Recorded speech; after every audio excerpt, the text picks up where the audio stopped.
those two drivers. Among the guys trying to make it into the chase, Hamlin, Burton, Gordon, Martin, and Harvick qualified in the top 5. Casey Kane has to come from 20th. Earnhardt Jr. starts 33rd. Tony Stewart back in 40th. 400 laps on a 3/4 mile track. A chance to race for the Nextel Cup Championship is on the line. Buckle up, Virginia. They're ready to race at Richmond. And a spot in the chase is on the line.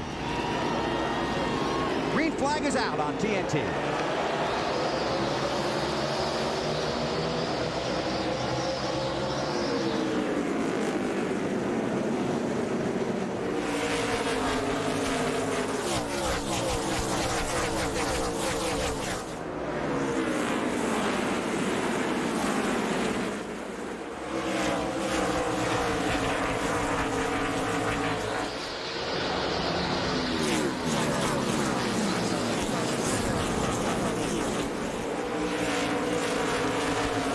Kevin Harvick in that 29 car going by Mark Martin in the 6.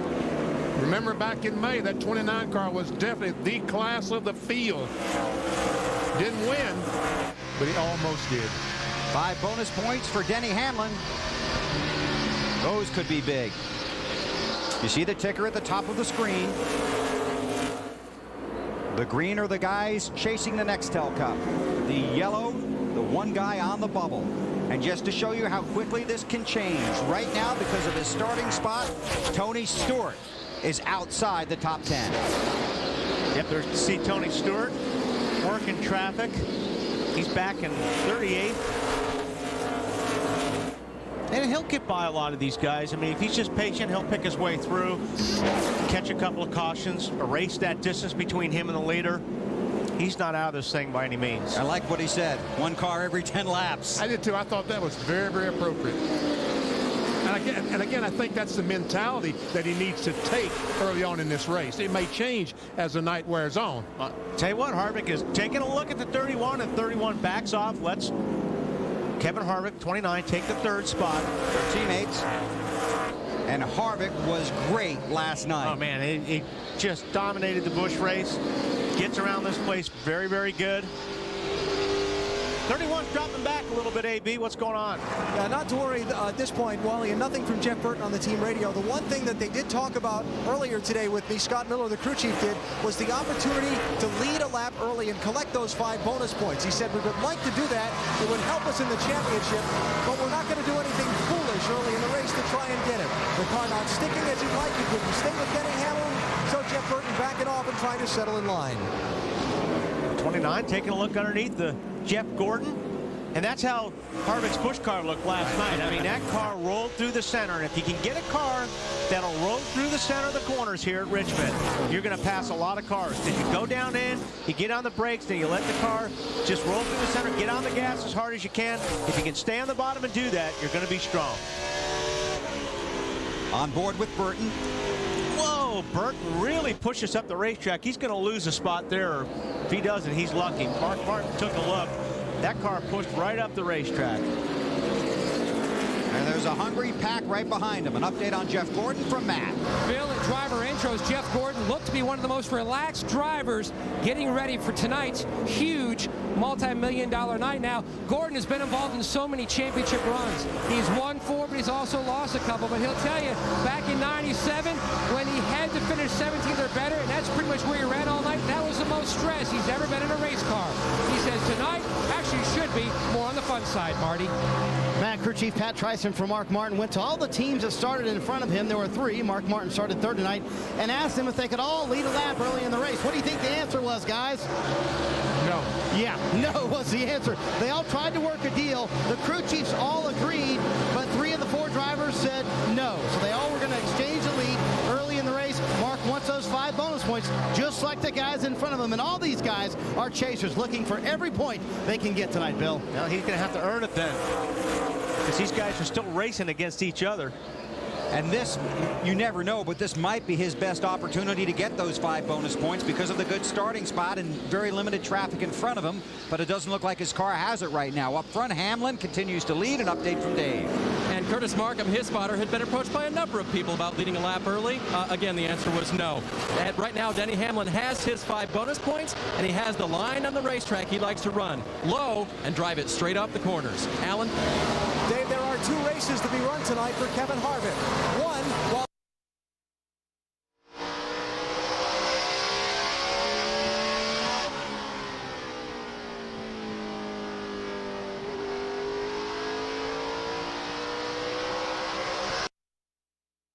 for the chase for the next L Cup. So while Kevin Harvick is up front, he's staying out of trouble, but this team will play it somewhat conservatively until they know they're in the chase.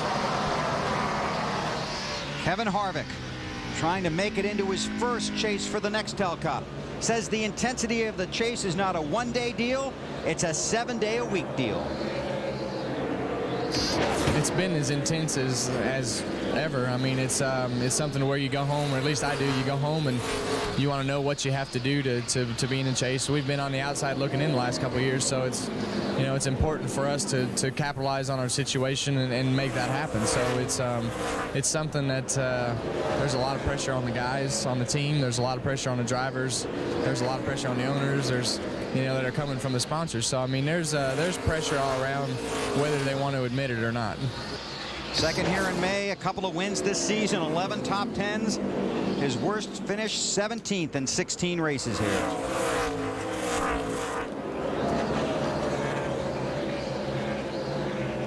Tony Stewart started in the 40th spot, currently 35th in the running order, 11th in the championship standings, and an update from Matt.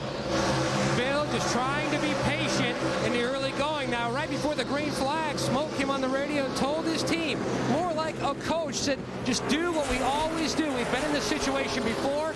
The 3 previous times he's had to go to a backup car, he has come home with a strong top 10 finish. That's all they need to do tonight. He said they just have to race 3 other cars. That's all they're concerned. Everybody else, they can do what they want to do, but that's our concern tonight. He's just trying to take it easy, and like his other message on the dash says, just keep the ears of the dog, means take care of those fenders. A lot of traffic out there.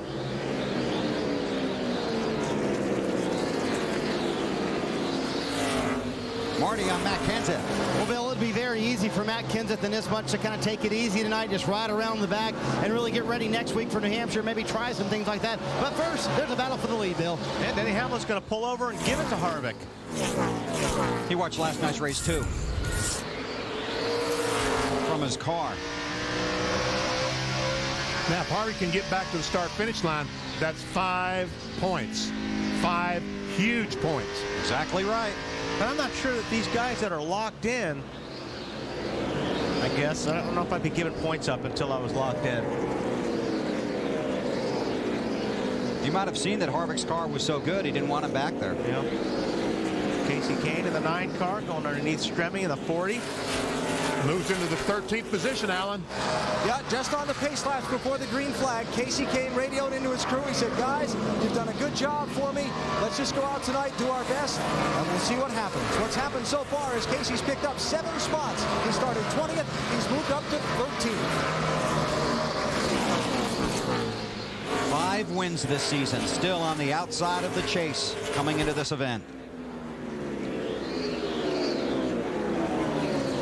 Came here 2 years ago trying to make it, didn't get in, got knocked out. Comes in off the win at California. Kane's in 13th. You know, we had a great shot last night. BP, if you were watching the Busch race of the rotors, this place is really tough on brakes. And we were watching earlier, BP pointed out that that 20 car looked like it had a lot of... Check that out. I mean, those brake rotors are really, really hot. Well, Tony trying to get through that traffic is using more brakes than, say, Kevin Harvick, Denny Hamlin, some of those guys up front. But now that he's cleared a little bit of that traffic, they're still pretty doggone hot. Yeah, we're only 24 laps into this race. Problem is, too, you're back there in traffic and you don't get the air to the nose, to the hoses, to the brakes, like you would if you were in cleaner air. So these guys' brakes are going to heat up a little bit more than the guys that are up front and strung out and are getting a lot more clean air to the nose of their cars. And the drivers won't admit it as much, but you talk to the crew guys in the garage this afternoon, starting 20th, 33rd, 40th, they were definitely nervous about so many things that can happen in traffic and so many things that can happen to your car. There's no question, when you're back there in traffic, I mean, you never know what's going to happen. You know, somebody, we saw last night a lot of problems where, you know, guys would check up in front and then a bunch of guys would run into each other. And that's a problem when you're in traffic like this. Matt? Bill Stewart spotter Mark Robertson, who's actually from Richmond, looked down, just the view you had as the car went into one, and could see how hot those rotors were, and just cautioned Tony to make sure that he had all the blowers on. Yeah, that's another thing. Drivers got all these switches on their dash, and a lot of those switches are brake blowers and fans that help keep the tire, the inside of the tire, as well as the rotors cooled off. So sometimes you forget when you're on the pace lap, and you always have your crew guys or a spotter remind you, make sure all the pumps are turned on and all the fans are turned on.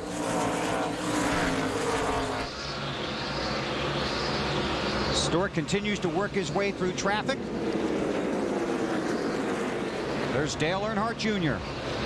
Worked his way up to 25th, started 33rd. Marty? Yeah, Junior's trying to do the same thing Tony Stewart's doing. He's a little ahead of Tony Stewart. Started 33rd, as you mentioned, Bill, up to 25th. They were concerned about the early part of the race for what Wally mentioned, being in traffic, maybe getting caught up in someone else's wreck, but also because they feel like their car is really set up for later in the race. The car is going to be extremely loose for the first quarter of this race. They feel like the racetrack will tighten up, their car will get better, and that's when they'll be good, when it counts around lap 400. See how that works out for him. This is for third place. Jeff Gordon in the 24, Jeff Burton in the 31.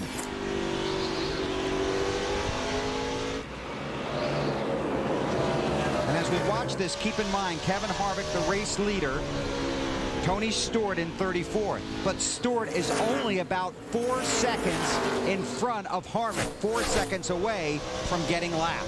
Yeah, he does not want that to happen. I mean, once you get a lap down, the leaders will start lapping cars quickly, and you won't be in position for the lucky dog if the yellow comes out because there's so much traffic. So, yeah, Stewart needs to try to stay ahead of Harvick. Just the beginning of the big night here at Richmond in the Chevy Rock and Roll 400, and the Chevy of Kevin Harvick is out front.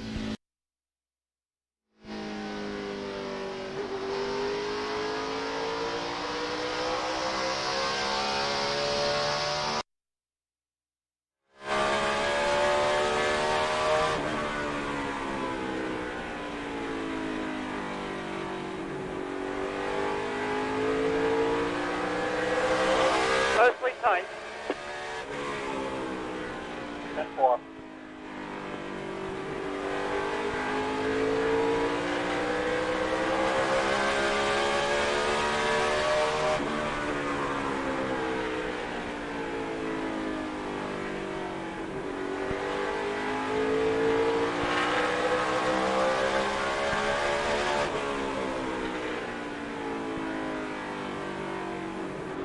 Still there, still there. Clear, all clear. Good job, buddy, good job.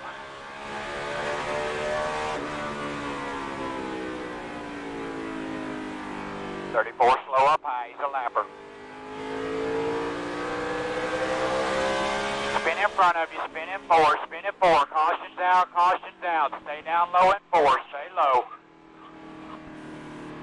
14's rolling up in front of you, slow. Good job, buddy, good job. Mostly tight, and that brake issue getting into 3 was getting a little bit worse as the run went on. Okay, 10-4. When the pits are open, we're going to pin here, and we're just going to do air pressure. Complete. Tony Stewart, I had seen Tony racing with Sterling Marlin in the 14 car, and looks like there's going to be a little contact coming off turn 4. They had been racing hard for a number of laps. Don't forget, he knows the 29 was coming.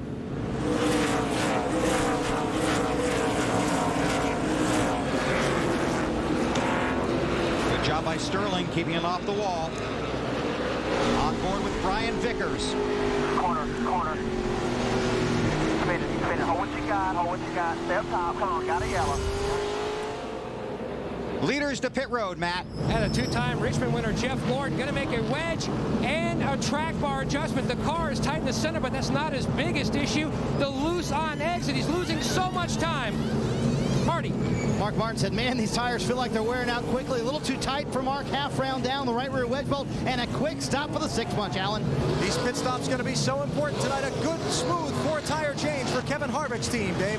Denny Hamlin gave up the lead. Very, very tight race car. Track bar and air pressure adjustment. Little slow. Trouble on the left front. He'll lose positions on pit road. Boy, it's going to be a big night down there, too. These teams, the guys over the wall, know they cannot make mistakes. We got Mark Truex Jr. going the wrong way. I guess Go forward. He needs to just go. Come back, or he's going to get lapped. Well, he'd already left his stall. Okay. So he pulls out, gets hit by Kurt Busch, almost got the NASCAR official. Man. Those officials on pit road do a great job. The only time you hear about them is when they see a loose lug nut or in a situation like that. They do a good job down there. Wow, that's like a bullfighter. Sure. Caution is out. Reset the running order when we come back.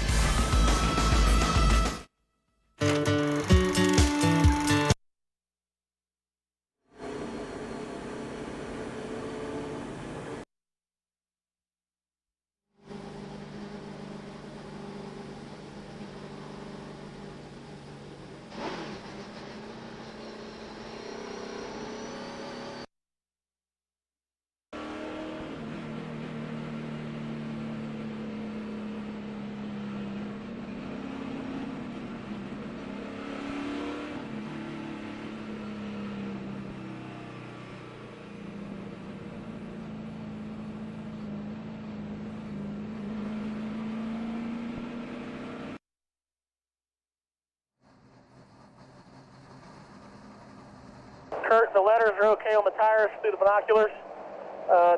Derek, give me a thumbs up here. From what I can tell, it looks good to me. Give her a shake, see what you think. Saying 1 to go when you get here. Looks like a hit. Yeah, 10-4.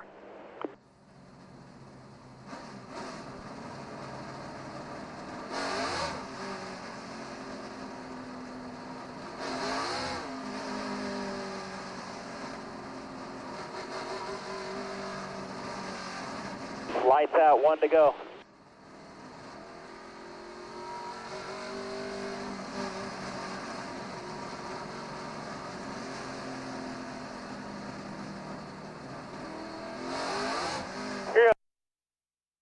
For joining us and enjoy one of the most popular races of the entire season. The field has gotten the 1 to go here at Richmond. Take a look at our Craftsman pit summary. Kevin Harvick second after coming in first. Denny Hamlin dropping back. Jeff Burton holding third. Jimmy Johnson was running 17th, did not pit. Jamie McMurray in the 26 car. A commitment cone violation. Has to restart at the tail end of the longest line. Ready. Kevin LePage is the lucky dog. Here we go. 40 laps complete.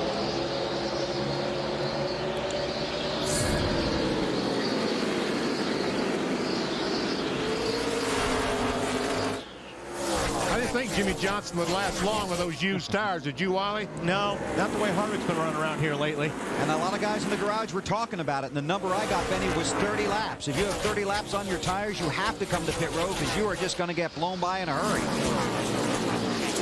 Well, we know the 42 works because he got blown away with 42 laps on his tires.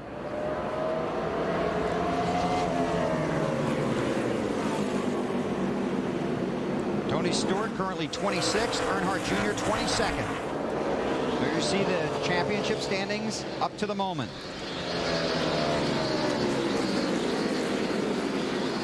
And Burton around Harvick and the 14.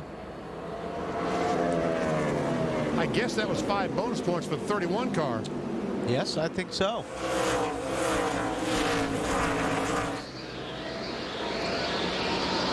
A update on Jimmy Johnson from Marty. Well, Bill, you have to keep in mind the overall goal for the 48 team. They are already locked in the chase for the championship. They're trying to learn as much as they can for the final 10 races, especially next week at New Hampshire. Very similar racetrack, so why not leave them out on old tires just to see what happens? I don't think you'll want to do that again.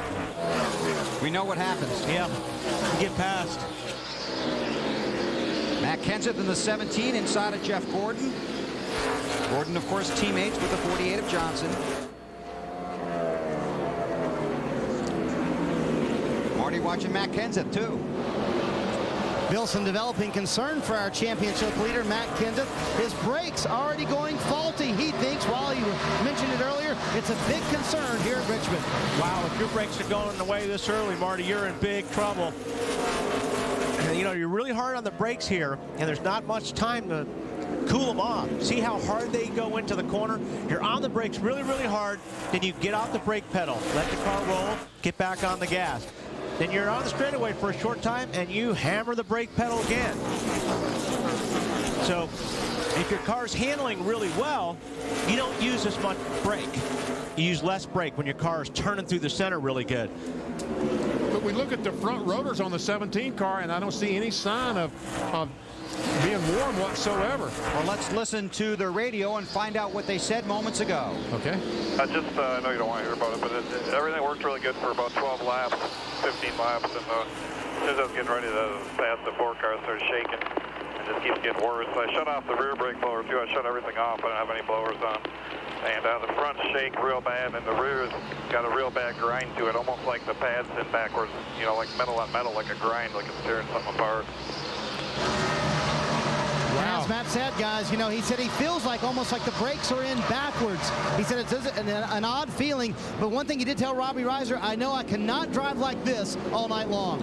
And remember, here in May, he blew a rear rotor. That's exactly right. And it bounced off the racetrack, went through the oil tank, and he's had a terrible finish. One of some of these guys with their hair on that vibration that the rotors are warping. You know, we heard some of that last night. And these things get so hot, and then they cool down under yellow, and they get so hot.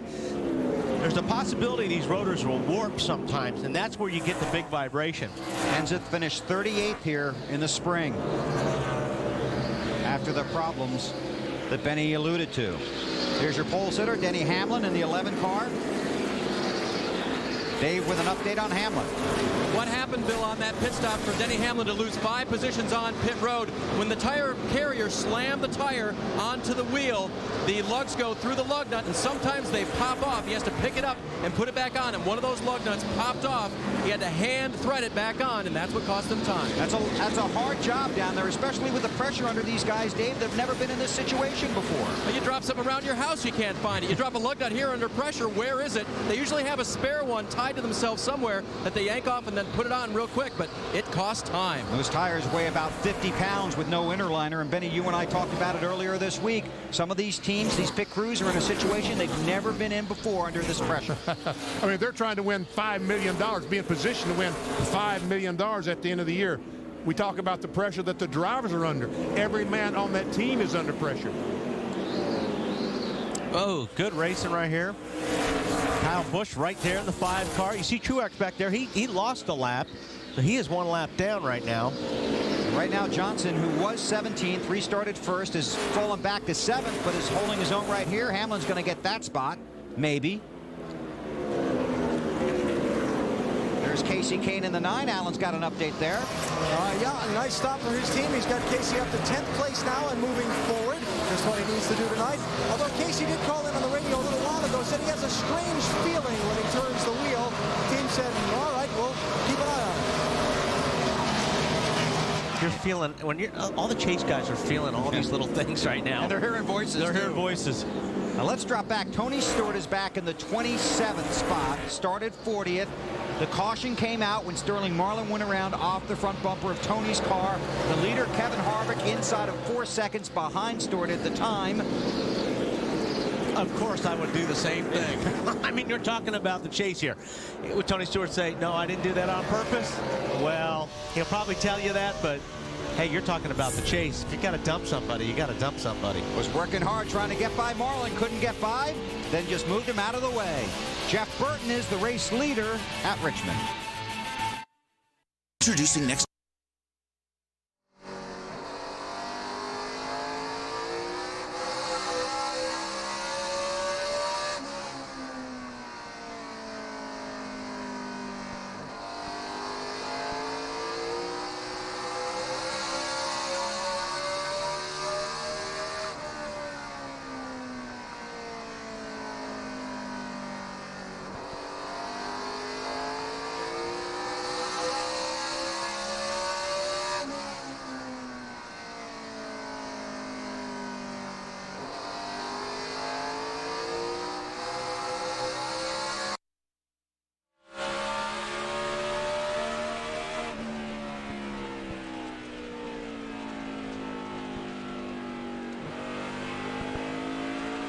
Clear by 2, Dale Jr.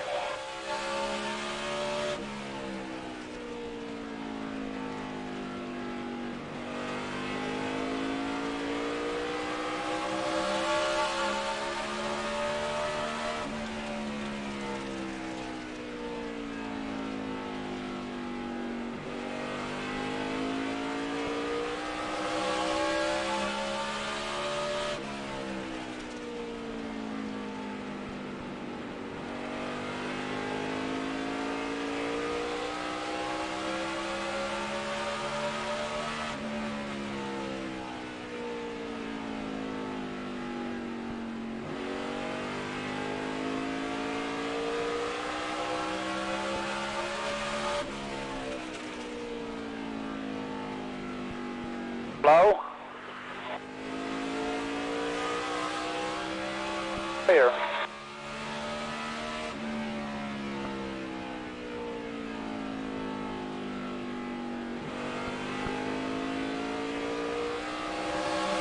Clear by 2, June.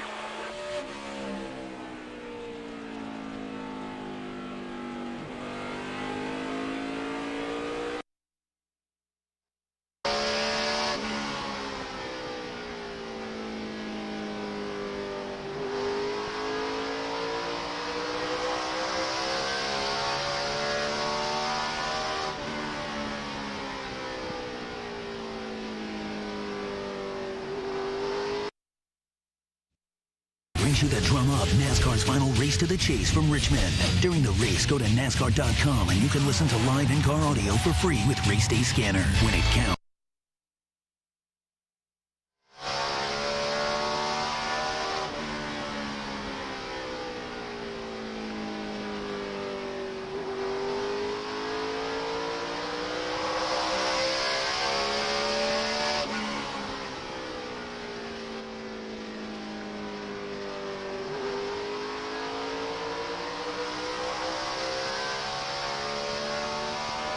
You are watching the Chevy Rock and Roll 400 from the Richmond International Raceway on NASCAR In-Car. Only available on digital cable.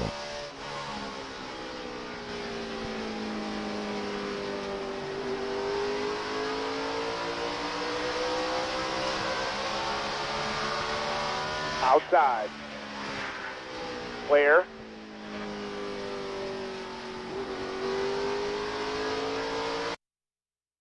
Around his teammates, so Kevin Harvick back to the point, and Jeff Burton to second. Both those drivers have gotten their 5 bonus points. You see Tony Stewart, who was in the box in the corner there, running in the 25th spot. But he is only about 6 seconds in front of Jeff Burton. Kevin Harvick now. Kevin Harvick, correct, after the lead change. The thing is, too, when you're in Tony's situation, Harvick is running good laps. He's not hurting the car. He's not pushing the car. I would think Tony Stewart's probably running the car a little bit more aggressive, obviously, because he knows Jeff Burton's coming. So he's probably using his car up a little bit more. He's probably using those brakes up a little bit more because he's trying to get by a lot of these guys. He's having to go in a little bit deeper, a little bit more brake. We'll just have to see how that plays out over the next 25 laps. There's Tony. And now Tony Stewart has what he's been wanting, some green, clean racetrack in front of him. He can take the entire racetrack and don't have to worry about using up his car. That's through turns 3 and 4. So he comes out of 4. There's Harvick right there. seconds, maybe? Just about. And there's a lot of traffic in front of Tony after he gets through that little bit of clean space he's got there, BP. And there's the one carb 2X Junior trying to get by Jimmy Johnson. Don't forget, Martin is 1 lap down. And Martin needs to catch the 14 of Sterling Marlin and get by him if he wants to be in a position to get his lap back.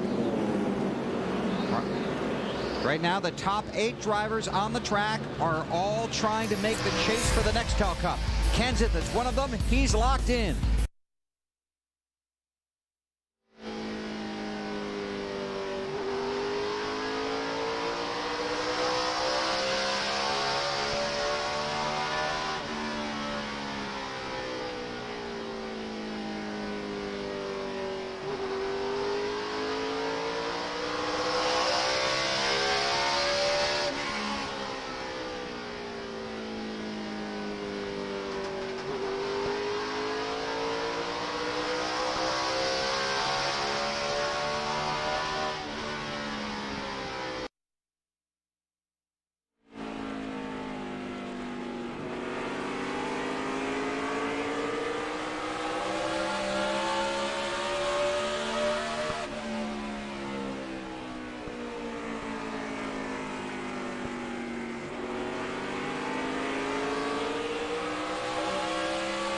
Here.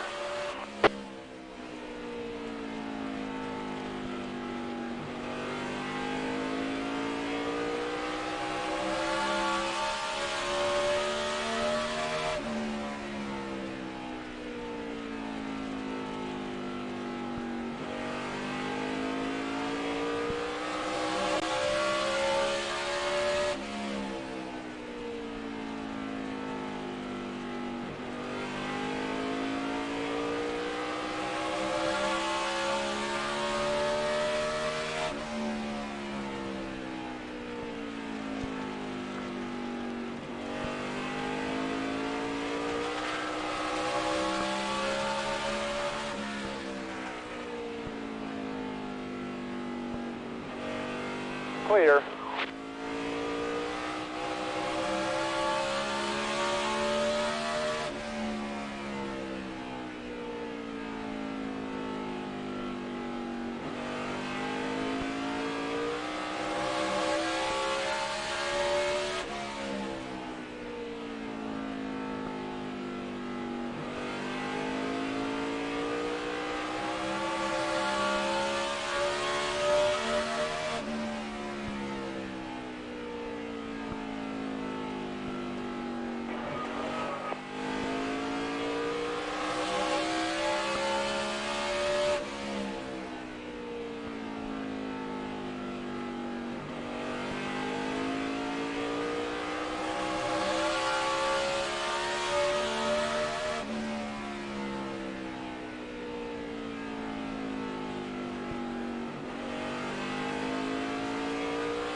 They're up high, Jeff. 2 cars up high there. 48 rolling down. Clear. Hey, Jeff, we raised that track bar. Johnson second in the championship standings. Edwards 4 wins a year ago, none this year. I know Truex was working Johnson for a long time. Finally got past him. See Carl Edwards getting underneath him, going down into turn 1. Car gets a little bit loose on Carl. He starts sliding up the racetrack, and he runs right into the 48 of Jimmy Johnson. And he just tells as he goes down in there, the car just gets sideways on him. And they didn't really hit anything too hard. injured, so there's really no damage. If you got to hit the wall, that's the way to do it. Yeah. Pit road's open. Here they come. Kyle Petty is the lucky dog. Matt. And the 24, Jeff Gordon, pulls to a stop. He says he's lost all of his drive off the corner. Steve Letarte calls for another track bar adjustment. Down 2 rounds to tighten him up. Marty? Mark Martin's holding up his end of the bargain, running third right now. That would put him in the championship. Car just a little bit snug, quarter round in the right rear, Alan. Air pressure adjustment for Kevin Harvick to help him turn in the corner. Also trying to pull some tape off the grill. The 29 running a little warm, Dave. Kyle Busch picked up 3 positions on that last run. He's already leaving pit road. No adjustments to a car that was just a little bit free off the corner. Bill? Harvick he lost a little time leaving his pits there, BP. Looked like he was blocked by somebody. That just second he had to hesitate, he lost the lead to Kenseth. That's right. When he backed off the throttle, he lost the lead. Same thing happened to him on his first pit stop, too. Crew cam, BP. Jeff Merkel, Jackman for Greg Biffle. Car goes up. Rear tires off. Check out the front. Okay, we're good. Let's go around to the left side. Car is up. Check it out. Front, rear, go.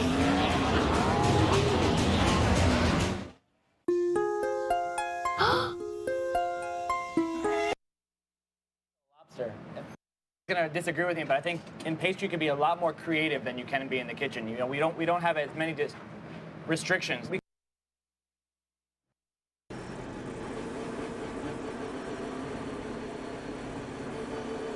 You're loose.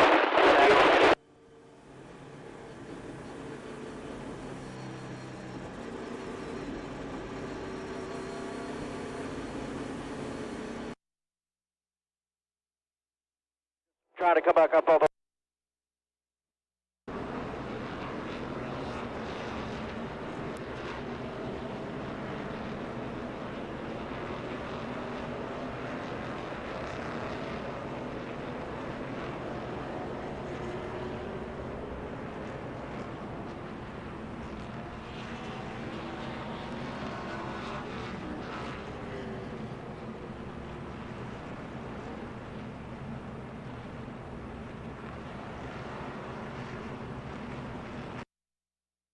Help us find the girl. We will help you. Join the search at 7, 8, 9, and 10. Why don't you tell us what really happened? You are a liar! The missing will be found.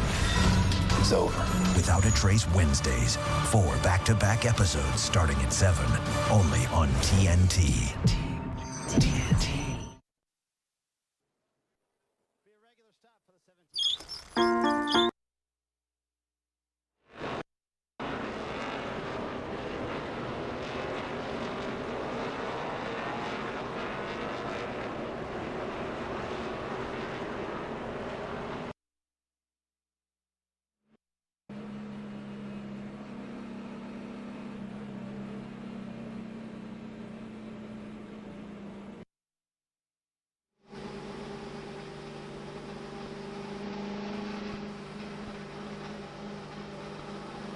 Have some lap down cars coming inside, catch you about turn 3.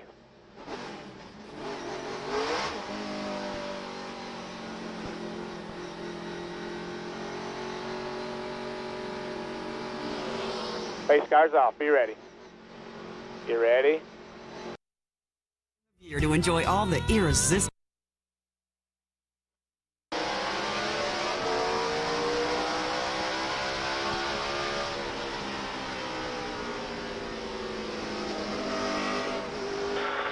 Inside there, inside.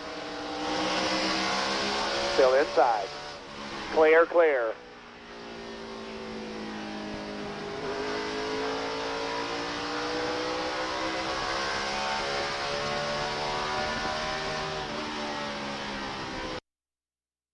Made, does it? Car looks as dominant now as it was then. I think Harvick needs about 5 or 6 laps before his car really comes in and it gets enough pressure in those tires to make the move. Tony Stewart came in 22nd, currently runs 17th.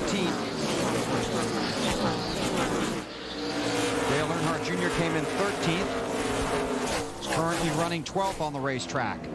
As you saw by that graphic, Casey Kane is now on the outside looking in. And Tony Stewart's crew, we got to give a call out to those guys because they have done a terrific job. Every time they've made a couple of pit stops and every time they pit, they pick up Tony 5 or 6 spots. And I think they've made that car better too, BP, because it looked like after things settled down, Stewart's times were as good as the leaders. Took a little while, but...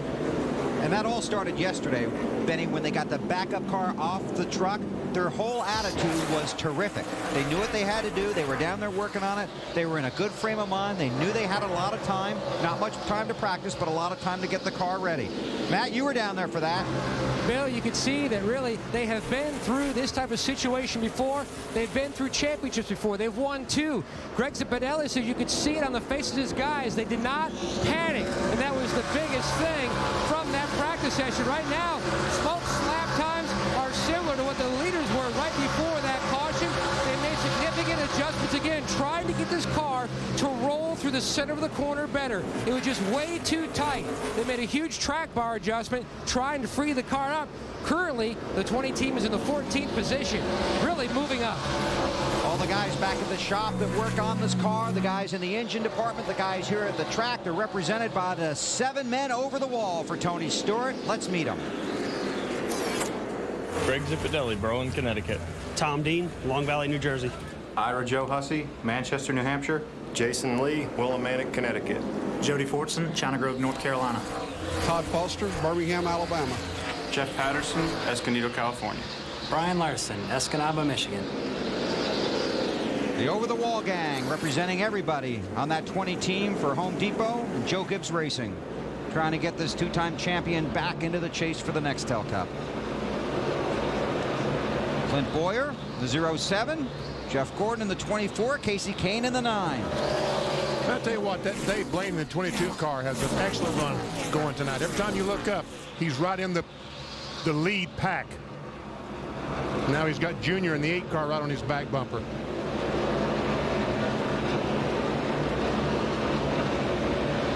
He looked good last night. And Boyer's going to take that. Hold the spot. Well, he had it that lap. He said as soon as you roll through the center and get by a guy, you got to be able to be clear and move up like right now. More on Kane from Allen. Yeah, Bill had his crew make an adjustment on the last pit stop, trying to help his car right there, driving off the corner and up onto the straightaways. Casey looking to see if he can move up around some of these guys that he needs to pass for his place in the chase and get some more points in his column, though it's still very early. Matt? Ray Evernham will tell you, the owner of the 9 car will tell you that he's very proud of the legacies left in the sport with the crew members up and down pit road, especially Chad Knaus and Steve Letarte. Now recently, Knaus and Letarte were going through a storage building at Hendrick Motorsports and came across the original Rainbow Warrior checklist. They took it and sent a very meaningful note to Ray Evernham, thanking him for all that he had done for them. And BP, that shows you that not only are they true racers, but they have so much respect for Evernham, who's been such a motivator for so many guys up and down pit road. And Matt, we talked about that today, and you're right, the word is respect. And they all respect Ray Evernham for what he's been able to do in this business. Now Boyer's got to drift up in front of the 24. And Casey Kane's got to go. Yeah, he's got to go. And Casey Kane was just waiting for somebody to do something because he couldn't go anywhere. So now Casey's going to work underneath the 07 of Boyer and see if he can make the pass. He thinks his car is better. Ray Evernham, the former crew chief for Jeff Gordon. Now the car owner for Casey Kane, Elliott Sadler, and Scott Riggs. Matt, something up with the 24? Well, Bill, coming into this weekend, Gordon's 3 previous Richmond finishes were 30th or worse. High expectations after qualifying 3rd, but on the first run tonight, he said something is starting to vibrate. And about 10 laps ago, he said, the more I use the brakes, the more they vibrate. Steve Letarte told Gordon, all we're concerned about is making it to the final 100 laps, and then it's game on from that point. But we have to survive and just run our race. Right now, he's just trying to hang on. They're going to have to figure something out with them brakes. I don't know if they have more tape they can pull off the nose and the openings. They have some of those brakes covered a little better. They got to clean them better. But boy, I mean, you have what you have. If those openings are wide open right now, that's all the air you're going to get to those brakes. Earnhardt Jr. trying to get the spot. And the points. Gordon slams the door there. Just a quarter of a way into the Chevy Rock and Roll 400. Matt Kenseth is the race leader at Richmond. You're watching NASCAR on TNT.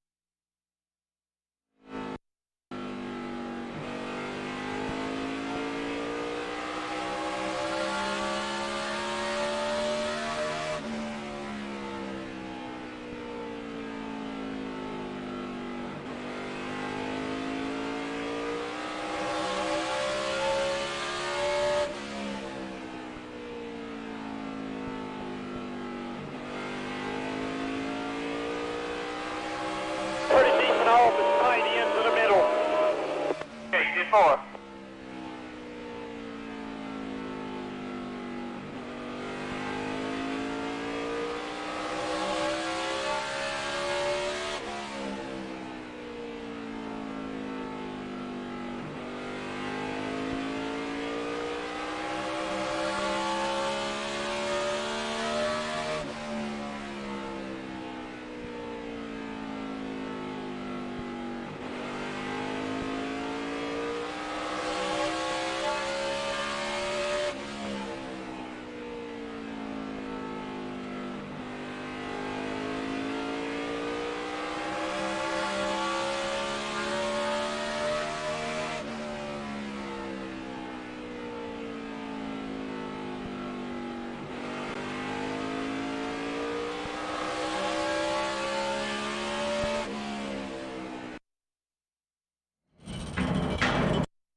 Outside.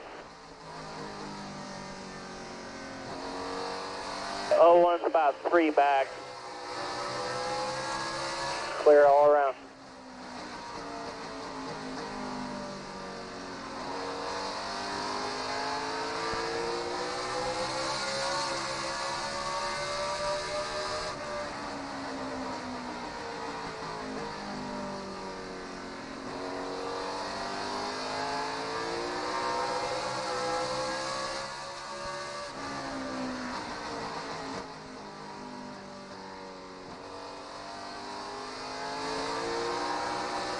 You are watching the Chevy Rock and Roll 400 from the Richmond International Raceway on NASCAR In-Car. Only available on digital cable. Inside at your bumper.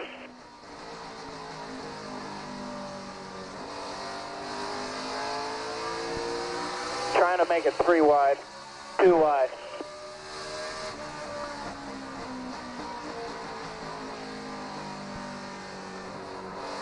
Still inside.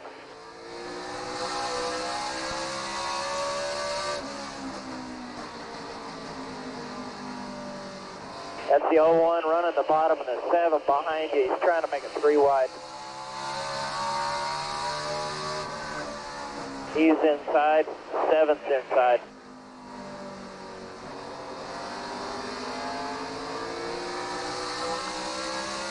Cleared the 7. Back inside.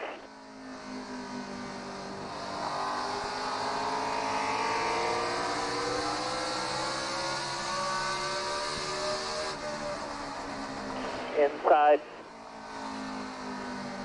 Next car inside is 43. He's with you.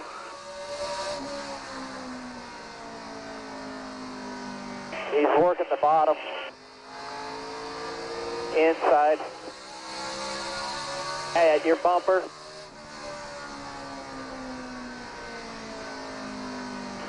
At your quarter, door.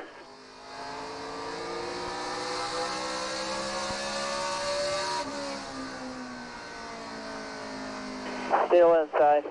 Bumper. 94.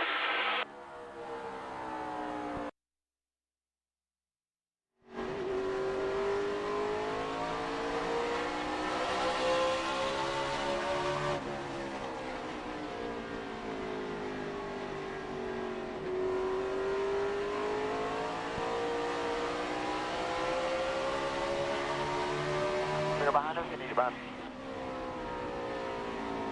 Corner, still in your corner. Outside, outside.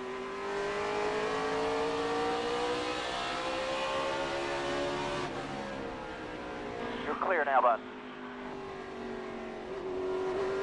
Get your rhythm back, bud. Hit your mark. Sweet smooth. Clear all around.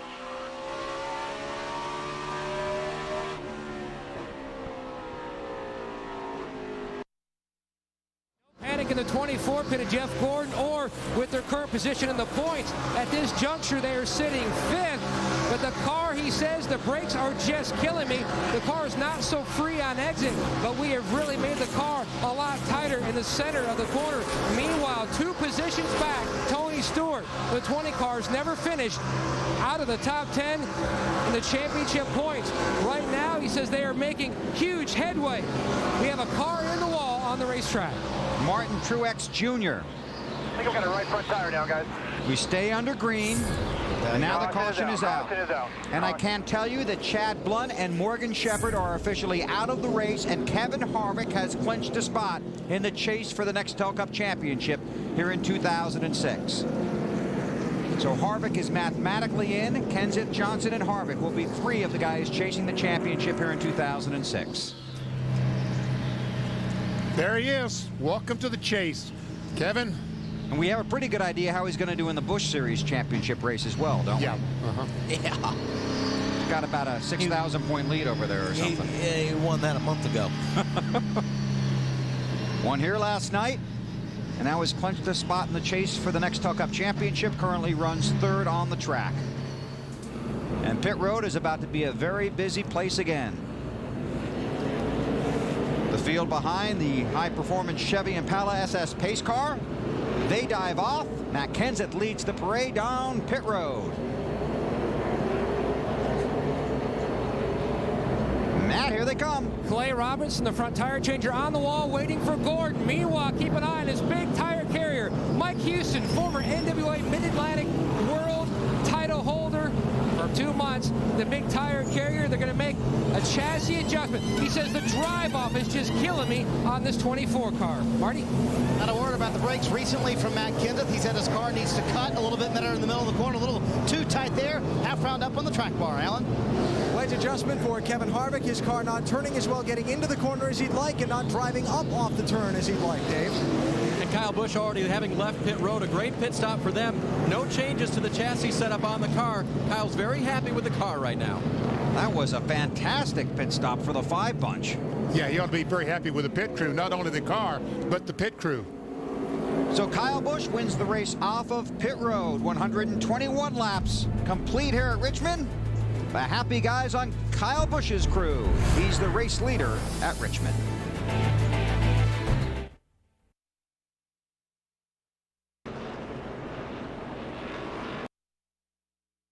Bigger problem, or the tightness center. But obviously the track bar didn't do it, and I don't want to increase that bouncing by getting the wedge out of whack. So we'll just see what this does, okay? I think it's the right front. If you think that's what it is, we'll see how it goes. We can definitely try some wedge in that right rear, which will give you a little more travel. We'll see what we do. Well, I never hit the left front in practice, right? Bro. Did not. Be the right front because it's doing it in practice a little bit. All right.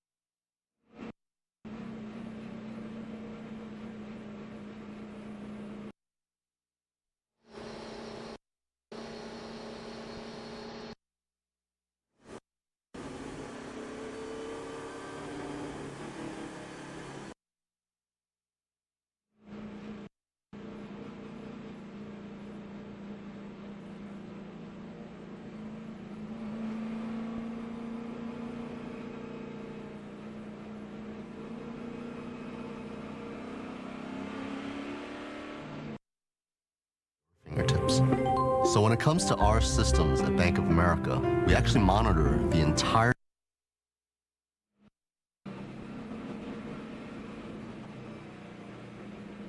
Coming to the green, June.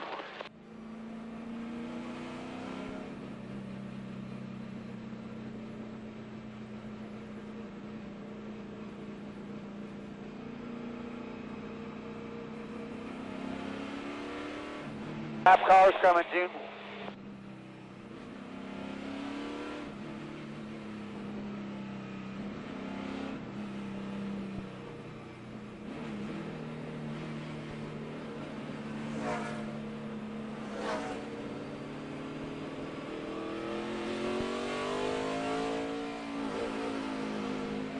Cars off. Green flag, green flag. Everybody's moving, June. Nobody's inside. 21 car in your mirror.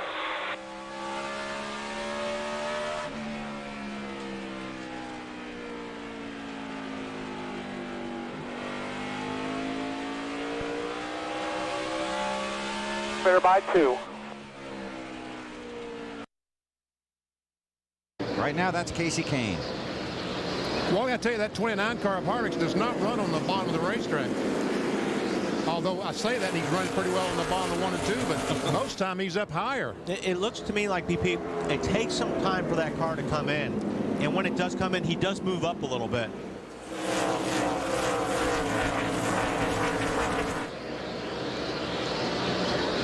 Burton is behind Harvick. There's Mark Martin in the 6th, Greg Biffle in the 16. Biffle is 7th. And Harvick has clinched his spot. You saw it on the graphic. He's in the chase. Now he tries to become the 3rd driver in a row to sweep the weekend. Car in trouble off of turn 2. Martin Truex Jr. again. Go to the garage, Martin. Go to the garage. Nice and easy around the corner here. Turn into 3 and 4. That's a shame because he had such high hopes for this one car tonight.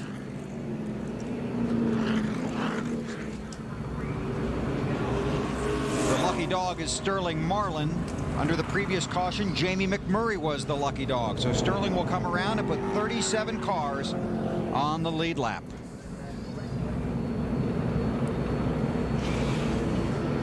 Working our 4th caution of the evening here at Richmond. Martin Truex has brought out the last 2. Kyle Busch is the race leader. He's all of 21 years old. He's trying to clinch a spot in the chase. Then he sets out after the Nextel Cup Championship.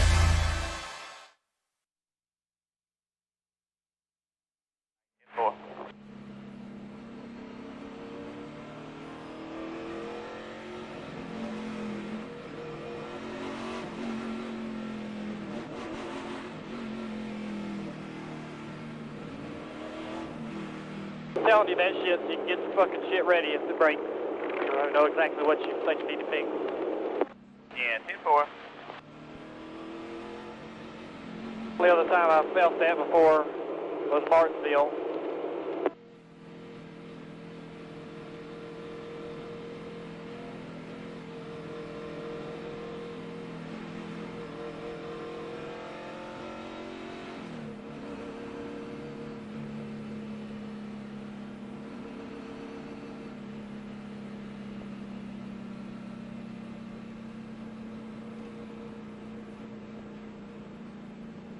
Driver up top here going into 1.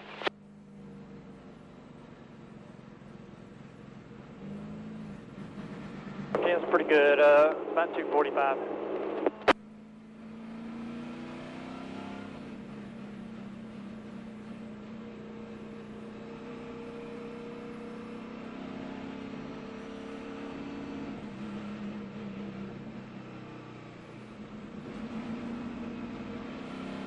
Sweeper truck and a cleanup truck and up top all the way down the backstretch.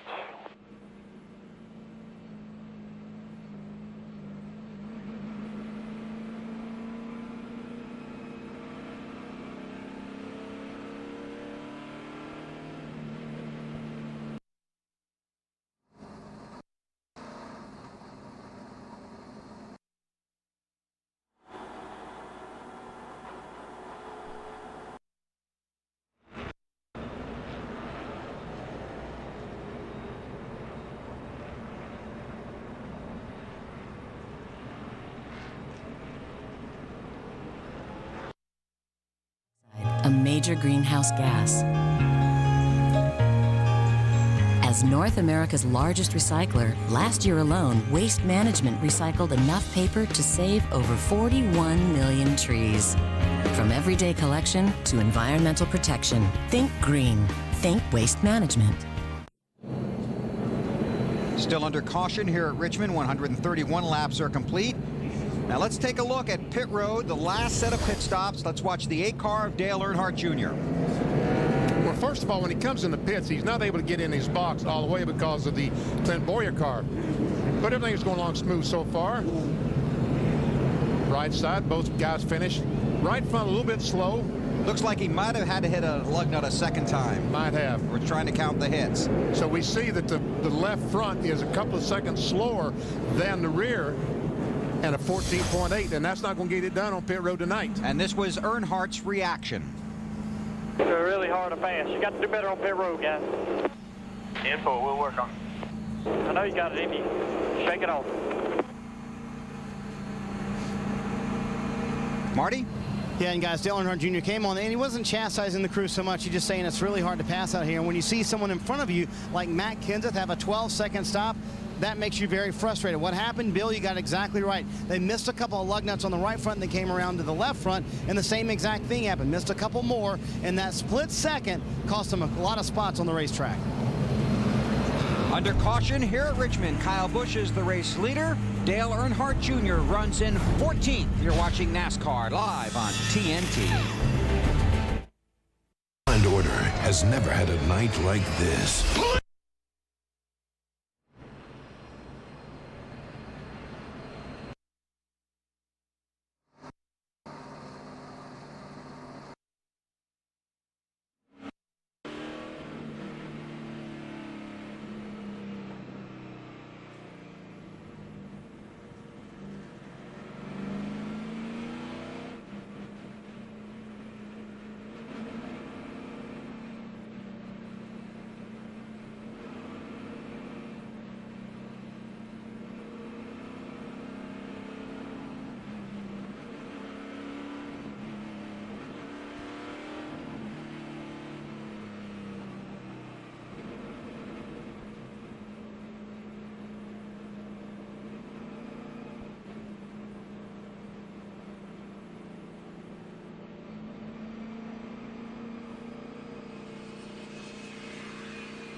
Go to Dega or visit racetickets.com. We need some new friends.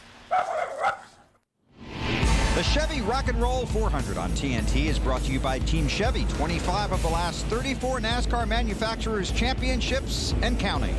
Chevy, an American revolution.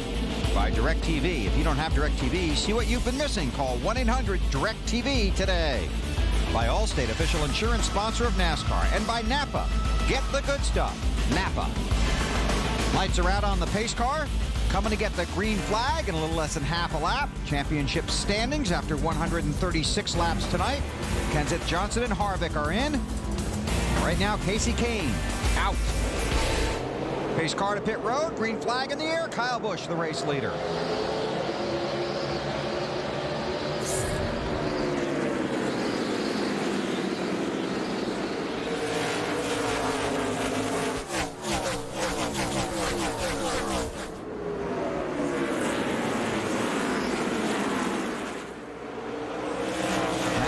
Trying to close on Busch, and Harvick all over Kenseth.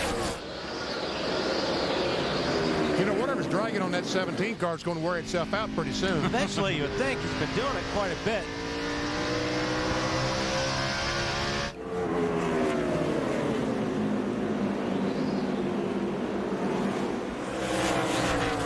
You see Kenseth and Harvick taking two totally different lines through 3 and 4 and out of 4. Harvick's has been running a little bit lower on the track than the 17 has. I'll tell you what, they're both gaining on the leader, Kyle Busch. It's on board with Harvick on the right. Thinking about going under Kenseth. Kenseth went in there pretty deep that time. He went in there really hard, got on the brakes, and the car pushed up the track. 29's going to take that spot away, and there's Burton joining the fight. The 31 car.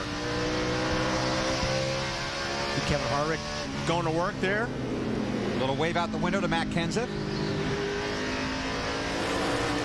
More on Harvick from Allen. Yeah, Bill, now we're showing Kevin Harvick as locked in to the chase for the Nextel Cup. I talked to his crew chief, Todd Berrier, under the caution. I asked Todd, I said, I haven't heard you tell Kevin that over the radio. He had a great big smile break out on his face, and he said, I think I'm going to wait a little while, let a few more drop out of the race, and we'll tell him a little bit later on. Now, Kevin told me, as he tries to get the lead here, he really didn't want to know for a while in this race that he was locked in, as he didn't want it to change his mindset on how he pursues tonight. I think I'd want to know, BP. I think I'd want to know, because I would have a lot more fun trying to win this race if I knew. Exactly. I would want to know immediately. Right now, he knows he's in front. Kyle Busch to second. Might try and come and get that spot back, Dave. And Kyle Busch's spotter, Jeff Dickerson, told him it's early in the race. We're playing nice. Go ahead and let him by. We'll get him back later. And Kyle's been very relaxed during that last caution, talking about other things like fantasy football trades and things like that. Jeff Burton got around Matt Kenseth for third, so Matt's back to fourth. And this has been a good battle since the green flag came back out. Mark Martin in the 6th, the 9 of Kasey Kahne. There's that 22 again, BP. Dave Blaney. He had a good run last night in the Busch race. An update on Martin from Marty. He's been hanging in the top 10 all night long, Bill. And the early part of the run is where Mark is really strong. Late in the run, the car gets hard to turn, especially from the middle of the corner off. And that's a killer here, Richmond. You've got to have power from the middle of the corner off. Alan? We're talking about Kasey Kahne having trouble running the bottom of the racetrack. His crew continues to adjust on the car. You see him there going low to try and pass Mark Martin. They made an air pressure adjustment on the last pit stop, hoping to give Kasey the full use of this wide Richmond track to try and keep picking his way up through the field.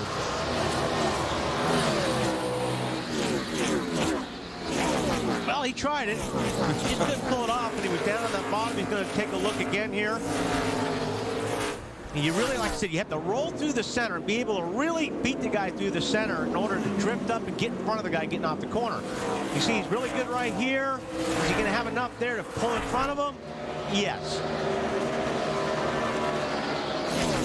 Hey, Alan. Hey, Bill. How about Dave Blaney? Yeah, I was just asking to talk about him for a second because he is having a great run. Blaney and this team have struggled this season. Their best finish all year at 13th up in New Hampshire in this very chassis. Blaney right now in the top 10.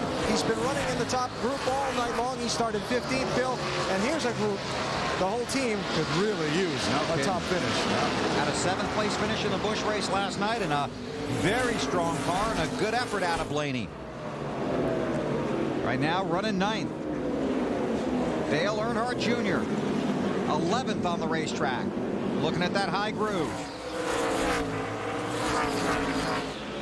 Now Now, Marty, you're working on something with this bunch, right? Yeah, well, chassis-wise, they're awesome, Bill. The high lines come in. Junior loves that high line here. That's what he used to win the race here in May. But there's a developing issue that Junior warned the crew about under the last caution. He said, guys, for some reason, on restarts, my transmission is slipping. That could be a tremendous problem later on. Junior said, get an extra transmission ready because we may need to change it.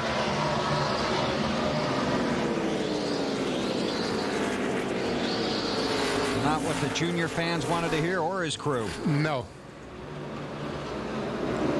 He runs in 11th, and this has been a mess for a few laps here. And now they've almost got it. They got it sorted out. They were pretty stacked up there for a while. I mean, but they're still going to. This is a lot of cars racing for position here. About 24th in that area. Got Sorensen back there, Nemechek, Scott Wimmer in the 4 car. There's Kurt Busch.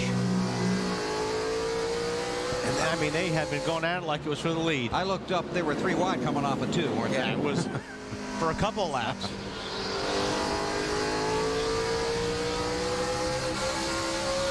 Jimmy Johnson is just ahead of this pack. In 20th, Jeff Gordon in 17th. Elliott Sadler, the 19 car, and we got a race going on for the lead. Kyle Busch trying to recapture the lead. Oh, he's going to try this high line. The lap car of Chad Chaffin, the 61. Oh, and it looks like Harvick may be blocked. He does. He gets blocked on the low side, so Kyle can scoot around the outside. He's got it. So Kyle Busch back to the lead. 21-year-old from Las Vegas, Nevada. Yesterday in the garage area, Kyle was talking to a group of reporters. They asked him, what's the difference in his team this year making the chase as opposed to last year? He said it has nothing to do with the driver. He gave total credit to his crew and to the organization at Hendrick Motorsports. And here was Jeff Gordon's reaction to what Kyle said about giving credit to Hendrick Motorsports. I think that says a lot about Kyle's maturity and how far along he's come, and I'm proud of him, you know, for saying those types of things. I think it's important, you know, to recognize how important your team is, your car is. But let me tell you, he's a great talent, and I've told it to his face. I try not to do that very often. I don't want to get his head too big, but I've told a lot of people that we're very fortunate at Hendrick Motorsports to have him. He's a great talent. And there's a feeling in the garage area that if Kyle does make the chase, he will certainly be a strong contender for the championship. Dave, you got more on this? And his crew feels the same way as Jeff Gordon does. In fact, car chief Craig Smokestad told me earlier today, lately, Kyle Busch has been awesome, both in car feedback, what he says about his race car, how they work on it, and people feedback. He said he's been thanking us more, and we feel more like helping him. Remember that great pit stop they had earlier? That's motivation that Kyle gives them.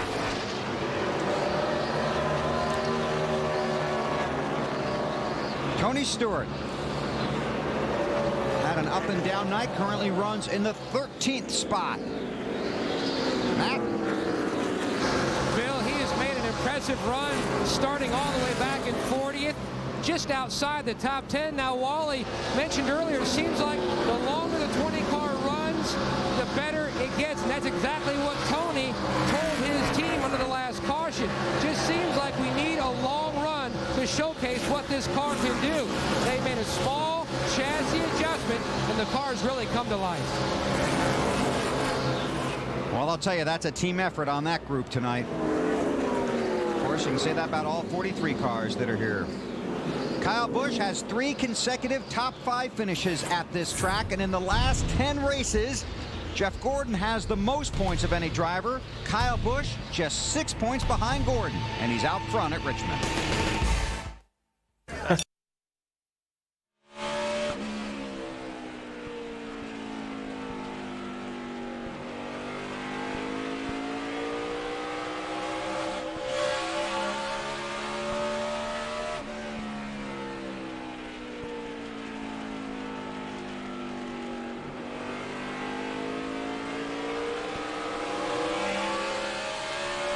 Here.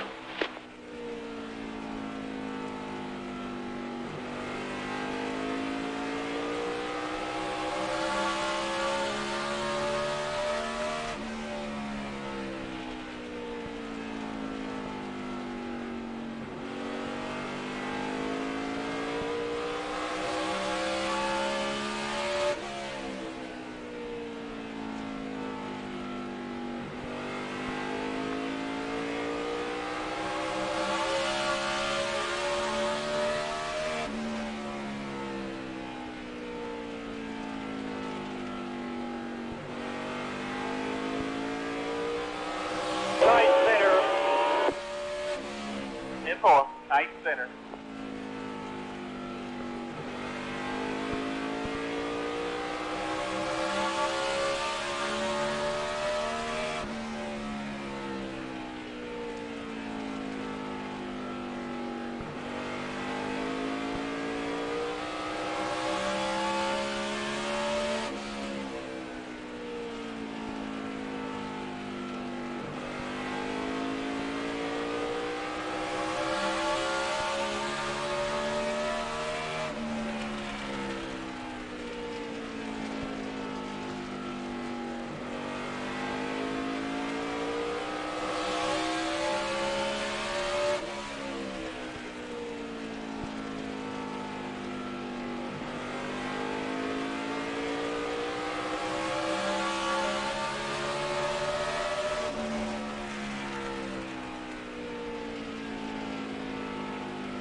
Inside you.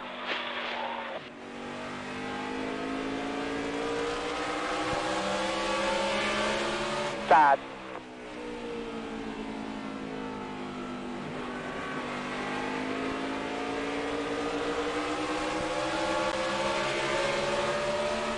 Side.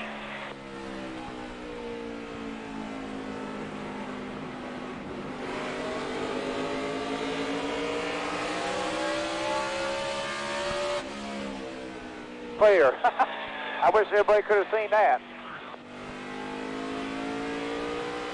Yeah, I'm scared to death.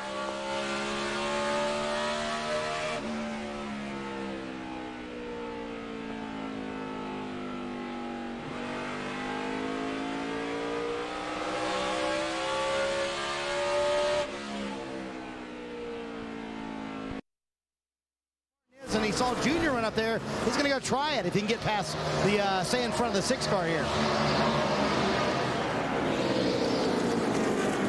Now, here are the points as they run right now.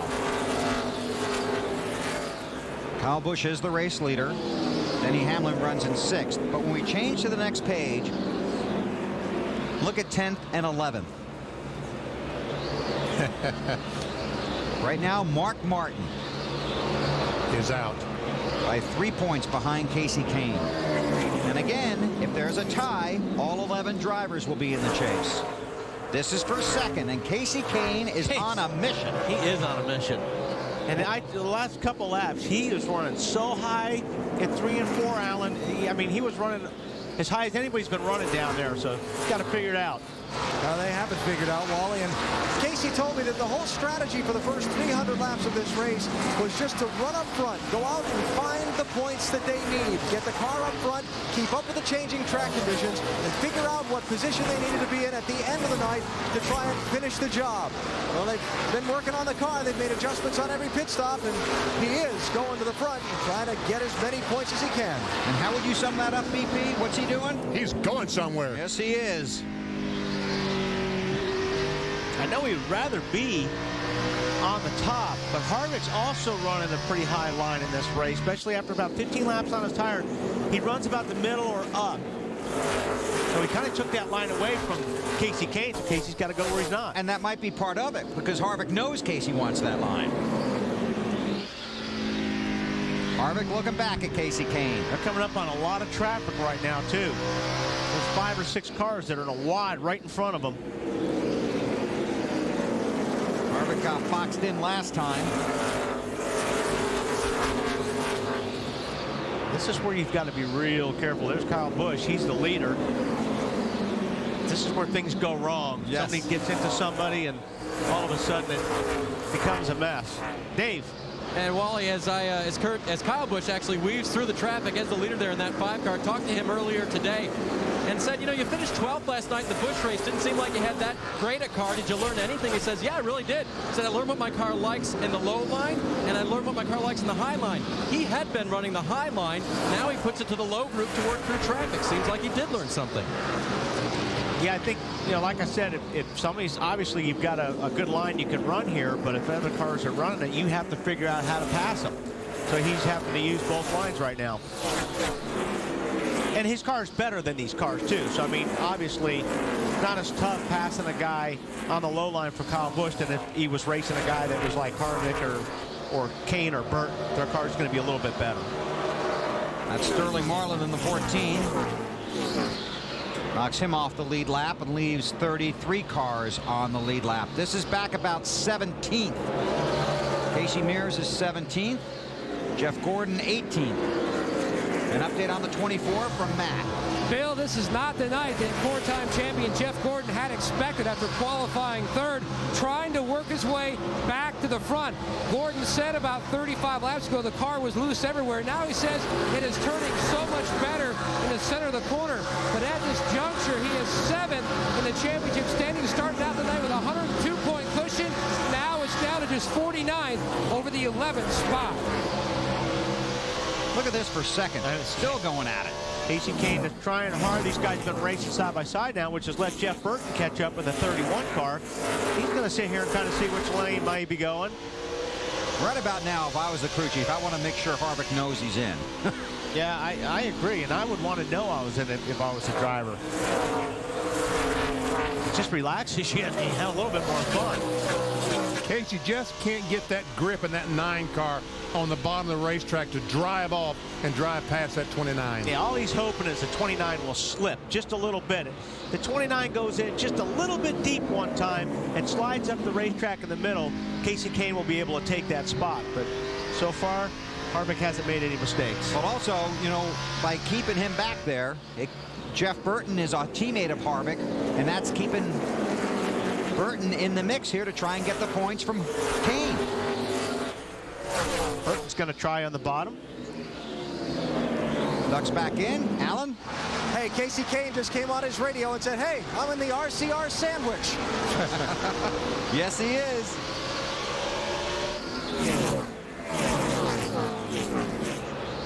Kyle Busch is the race leader. He's 2 seconds in front of that battle for second.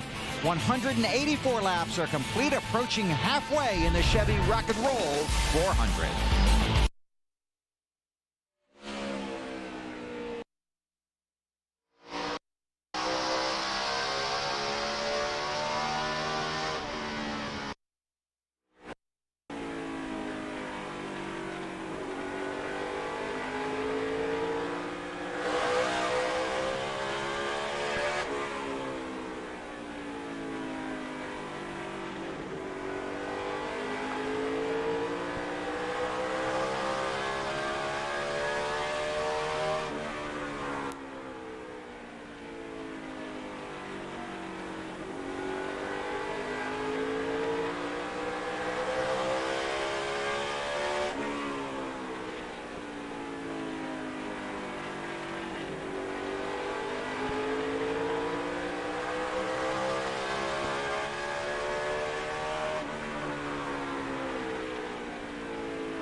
Got 3 lappers directly in front of you. Be careful with them.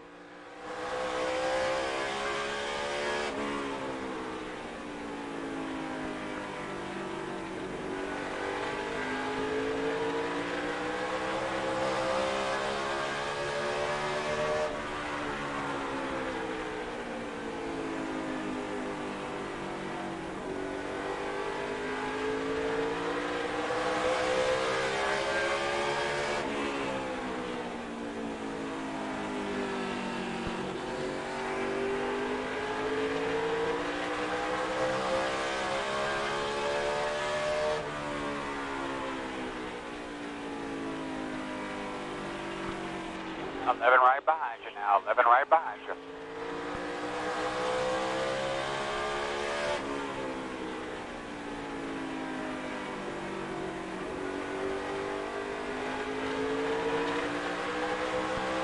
Still clear. Still clear.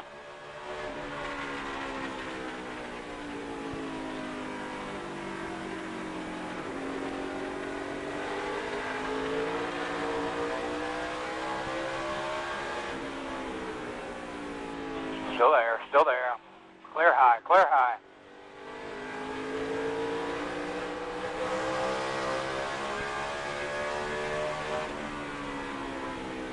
Inside, 11 inside.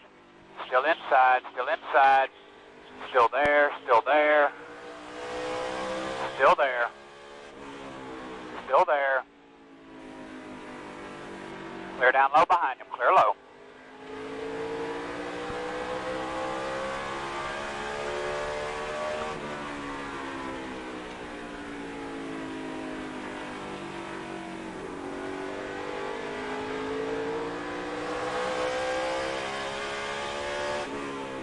Low one on the bottom.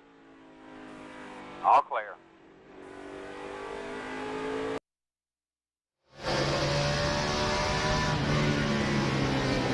He's going to try to roll underneath him now.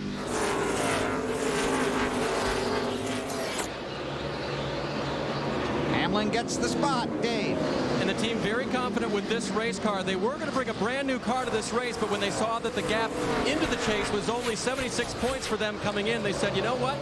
We're going to bring this car that we were reserving for next week at Loudon, New Hampshire. It's the same car they finished second with earlier this year, and Denny likes it.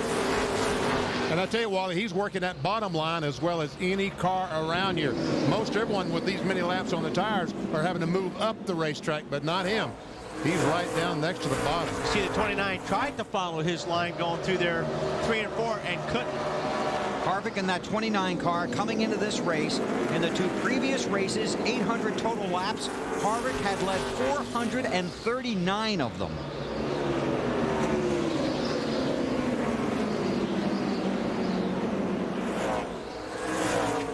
Hey, what if he can keep that car on the bottom like that, BP? He's gonna pass a lot of cars. He sure is, because no one else can do that.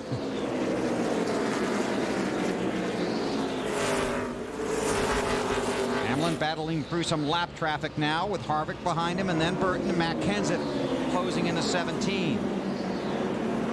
Right now, Mark Martin is the driver outside of the 10-man chase for the championship. He's 7 points behind Tony Stewart. Mark really wants to get in, and on the Bank of America countdown to green, he talked about what it would feel like if he doesn't make the chase. It means everything. I'm so competitive, and you know, like I said, if we wind up on the outside looking in tonight, I'm going to feel like I lost, and you know, it's not a good feeling. Well, just about halfway this time, in fact. Mark Martin runs in the 13th spot. Desperately wants to make the chase. Marty? Billy went on to tell me that there's only going to be one man who's going to be out of it tonight. And he said, if I'm that one man, I'll feel like a loser. And I don't want to end up being the loser tonight. Mark said, though, I brought my whole family here. He has Arlene, his son Matt, lots of friends from Daytona Beach. He said, they're going to be here to celebrate with me tonight because I'm confident that we can make it. Right now, Mark is fighting a race car that just will not turn. He's very aware, though, of his position in the championship standings. And he asked for the 20 was running. They said, right now he's behind you. He's going to try and keep him behind him, but as you can see, he's having a hard time hanging on to that race car. And a lot of speculation about what Mark's going to do next season. I can tell you for a fact, right now, Mark has nothing signed. Nothing with anybody in Nextel Cup, and has not signed a truck deal to drive for Roush Racing. It is not signed yet. Jeff Smith of Roush told me that today. So Mark Martin's future definitely up in the air. That's why making the chase this year is so important to him. Kyle Busch is the race leader. Casey Kane is second. Denny Hamlin third. Kevin Harvick and Jeff Burton, the top 5 at Richmond. AmeriQuest.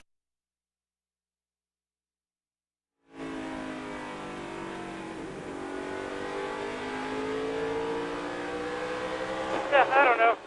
Early part of the corner in the exit. That's full.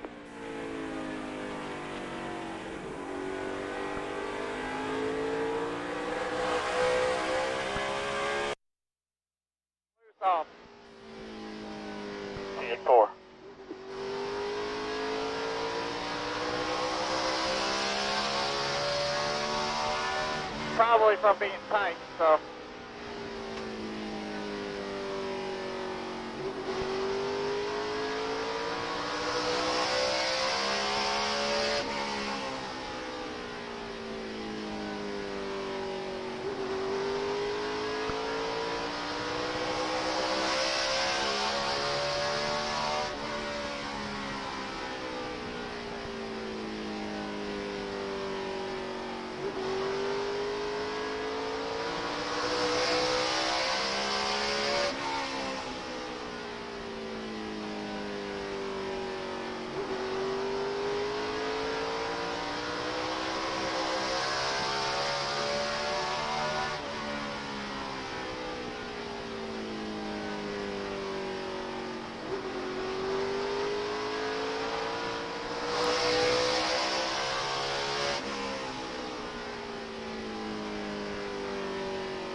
One's outside.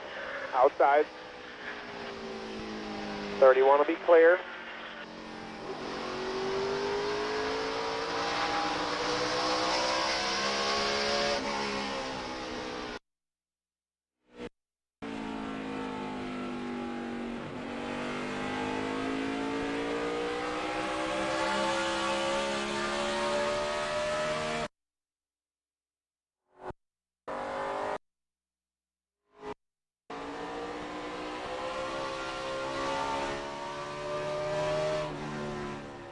You are watching the Chevy Rock and Roll 400 from the Richmond International Raceway on NASCAR In-Car.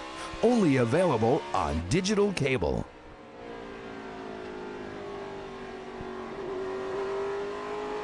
On your corner. Fresh tire, bud. Go behind him.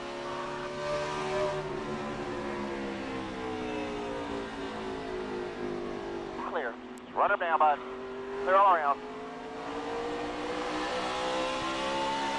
As you can tell, we got a decent car. The long run just takes way too long to come in.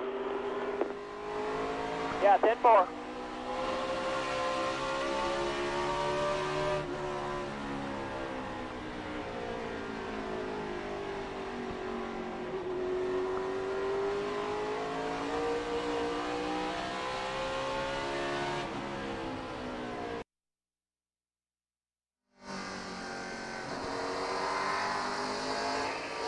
Clear.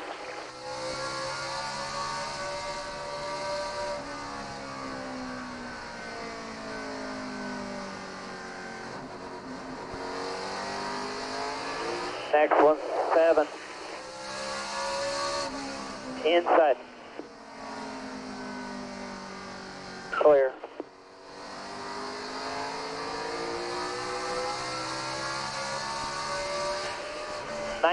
Working the bottom. Inside. He wants that outside groove. Yeah, 41's going to be in the way, though, BP. Yeah, I'm afraid he is.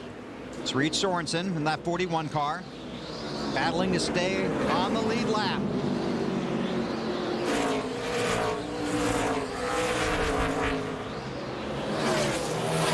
Side by side at the start-finish line. Kane led that lap.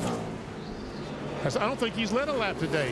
That might be his first lap led. I was just waiting for it to pop up, but yes, he did. He just led his first lap, 5 bonus points. Didn't believe me, Weber? You got great eyes, Wally, but had to check the computer.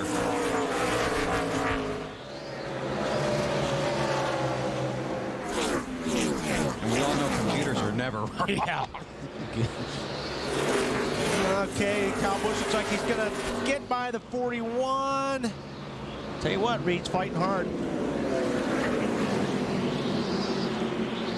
Because as soon as Kyle Busch gets by the 10 car, that's right there in front of him, Reed will be the second car a lap down in case yellow comes out. So that's why these guys are running so hard. They're hoping the yellow will come out so they don't lose the lap. Scott Riggs in that 10.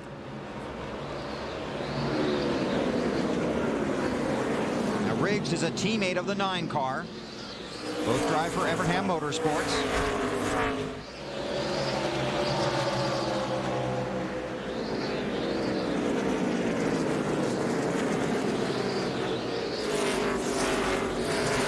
Boxed up in a little bit of traffic here. It gives Kyle Busch a little bit of breathing room. Now Casey Kane goes by his teammate. Sorensen almost got into the 10 there. I thought he was going to get in the left rear of that 10 car. Caution is out. Debris in turn 3. Our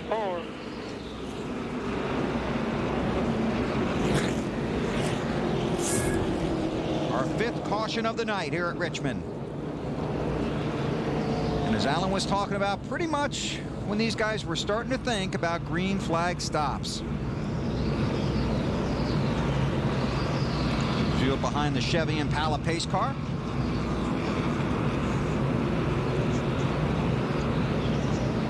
Pit road is closed. Matt Kenseth runs in the 8th spot. And while we have a second here, this was his radio traffic after he let a couple of guys go by a few laps ago. Hey, Bob. Yes, sir. After I let guys go for free and they don't wave thank you, I'm taking them off my list. That's just rude. Young kids don't have no respect for their elders. Careful. Back when you used to spot for Kelly Yarbrough, now that was respect. Yeah, right. That's Bob Jeffrey, the spotter for Matt Kenseth. There's Robbie Reiser.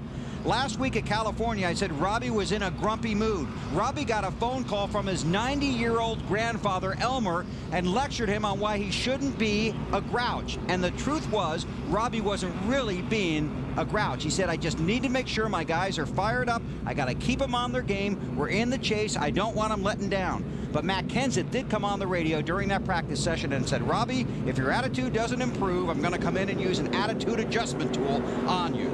So, Elmer, your grandson's doing a great job. Robbie also said his wife called him and asked him about it, too. So you know they're watching. All right, here we go. Pit stops. Very important pit stops. Marty? Well, guys, 33rd to 7th for Dale Earnhardt Jr. He says the car is sliding the nose just a little bit too tight in the corners. Won't cut the way he wants to, but said don't make too much of an adjustment because I don't want to be too loose. Half pound in the right rear tire. Wally said ooh, so something must have big happened. And also a wedge adjustment. Alan? Casey Kane pitting from 2nd place. A 4-tire change, wedge, and track bar adjustments trying to help this car cut through the corners. Dave? Kyle Busch, no changes to the car. The leader liked it. 4 tires, and he is gone. Matt? And the 20 of Stewart and the 24 of Gordon, already service has been completed. Stewart's car was loose on the gas, was starting to come around, but he needed help from center off. They made an air pressure adjustment. The same for Gordon. His car was loose everywhere, and he was close to his bubble position. Remember, he has to finish 25th or better, no matter what anyone else does, to clinch his spot, and he was in the 22nd position right before that caution. You saw the Nextel race off of pit road. Nextel celebrating speed, teamwork, and getting things done instantly. Once again, Jeff Merkel, Jackman on the 16, making a chassis adjustment on the right rear. Around the left side they go. I love these guys. Poetry in motion.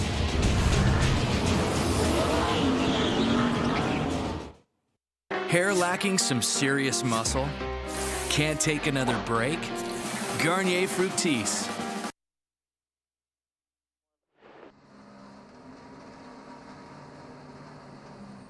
Easy.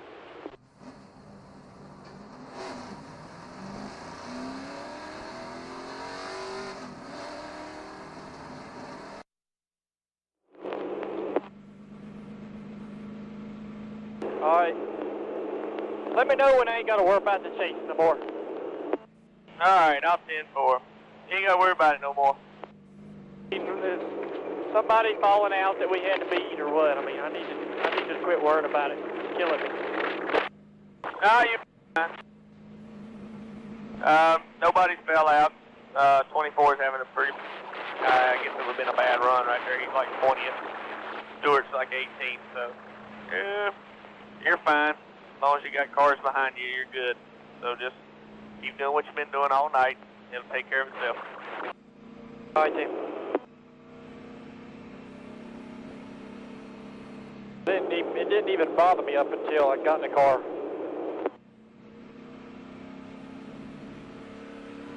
You wait till Homestead when you're trying to go for the big one.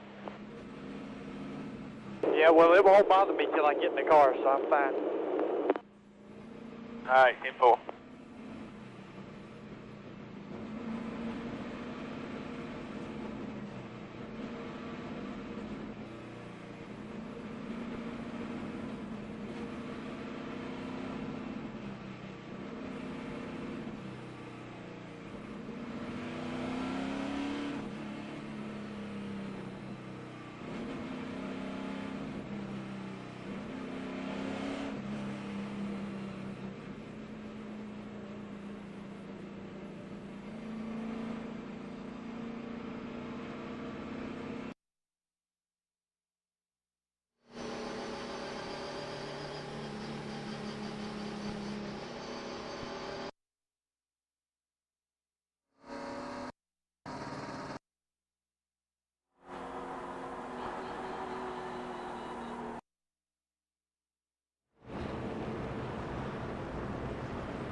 Denny Hamlin, Jimmy Johnson, and Casey Kane.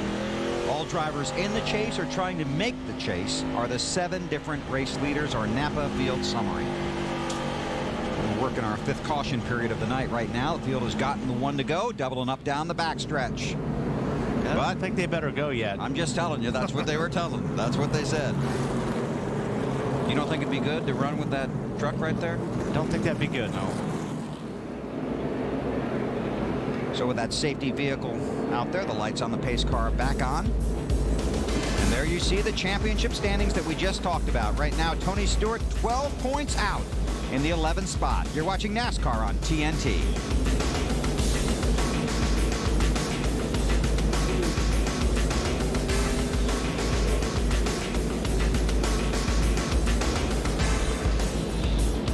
So we wait for the field to line up behind the pace car, and the lights have gone out, so we'll just stay here for the restart. Make sure there are no safety vehicles on the track. NASCAR has it cleared, and we're ready to go. Well, there's a lot of cars now, BP, a lap down or more on that inside. It makes it a lot tougher if you're sitting back in 10th spot like where Mark Martin is. You're really starting at 20th spot. He's exactly right, especially if your car isn't perfect. Kyle Busch, the race leader. 26 cars on the lead lap. Scott Riggs was the lucky dog. Whoa, the 9 car slides up the racetrack there. He gets a little bump from the 11 of Denny Hamlin. I think that car appeared to be really good on fresh tires and low pressure, Benny. I think he's going to have to get a few laps before that thing goes. And it looked like earlier that the longer they went, the better that car was. So he's got to clear that 41 of Sorensen so he can use the whole racetrack. Meanwhile, Kyle Busch is gone. He's checked out. He is simply driving away. But now finally Casey will be able to get down to the bottom of the racetrack and use the entire racetrack. Maybe. It's Reed Sorensen in the 41. You're right, BP. Casey got around him. But that 9 car wasn't very strong on the restart, and that held everybody up. Yeah, they are stacked up all the way back to the end of the field right now. They're practically running side by side. Dale Earnhardt Jr. is 7th. An update on car 8 from Snyder. It only gets better as the race goes on car-wise, but this whole points thing, it's starting to get to Junior. Let me know when I ain't got to worry about the chase no more.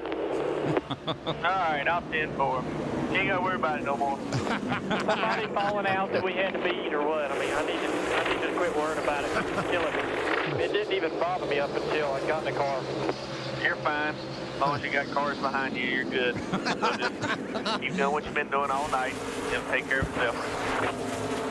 Tony Uri Jr. was trying his best to keep him calm, but Jr. was like, come on, dude, be serious with me. Tell me what I need to know about the chase. But he never gave him a straight answer for 2 minutes. Kept asking questions, and Jr. never got a straight answer. 16th or better, and Junior would lock in. Right now, he runs in the 7th spot. See, that's what I was saying earlier. When you're driving one of these cars, you're in this position, you want to know. You want that pressure taken off so you can go out and just, I bet you he would drive harder and have more fun if he knew he was locked in. But you're on pins and needles right now. You know that if you make one little mistake, you could take yourself out of this chase. And tell you what, it's stressful. It's different driving a race car when you're in this position than if that pressure is off. I wonder if Harvick knows. Hey, Alan, does Harvick know he's made the chase yet? I have not heard them tell him, VP. I'll go double check with Todd in case I missed it checking on another story, but I haven't heard him tell him. And like I said earlier, Kevin told me he didn't want to know, not for a while. Kevin Harvick has locked himself into the chase. I talked to Tony Uri Jr. at California, and I asked him how Earnhardt Jr. was handling it, and he goes, right now, fine. But a couple of weeks ago, I had to sit him down and tell him, just go out and drive the race car the best way you know how, as best as you can do it. We'll do our job. If we don't make it, there's nothing we can do about it. But just relax, go out and race as hard as you can. He said that Junior seemed to take that to heart, obviously, until he got in the car tonight.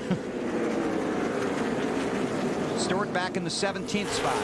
And I think, too, you want to know, when you're out there racing in a screen, you're doing your job. Right. But when you start thinking about it is when you're under caution and you start looking at that scoreboard on the backstretch under yellow. And you're pylon seeing, racing. Exactly, pylon racing. You don't know what's going on. What's going on, Matt? Right now, Tony Stewart searching, trying different lines to see if he can work his race car into a better balance. Stewart just having issues too tight in the center. Now, keep in mind, this is their backup car, which is an older generation short track car. Yes, it won the race at Martinsville earlier in the year, but the car he wrecked Friday was a new generation that they spent 2 days testing with at Milwaukee. The stuff they learned there could not transfer over to this car, so they had to take time during final practice to try to tweak and dial in this race car. Still trying to work on it at this juncture, running in 20th. Did not have a good qualifying run, did not have a chance to scuff tires, did not have a chance to make a mock qualifying run in practice because they had to unload the backup. That's why Tony started back in 40th. Right now he's in 17th. Check out Dave Blaine in that 22 car. He's trying to get by Burton and Hardy and move into 4th. It's 4th, 5th, and 6th right there. Harvick, Burton, and Blaney.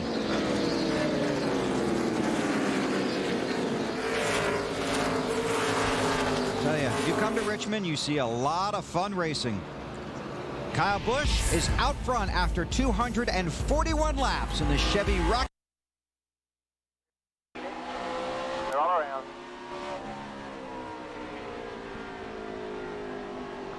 That corner, that 40, outside the 40. Corner. There, still there. There, the 40's out there too, outside. Still there, still outside. Still there on your corner, outside corner. There, still there. Still there. Side.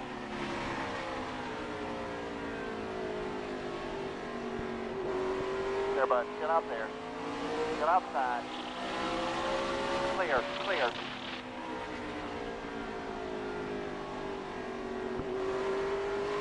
If you need it.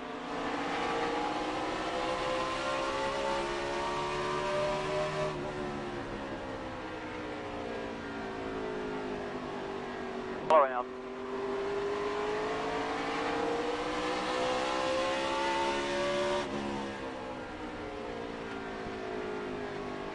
Inside, buddy, inside.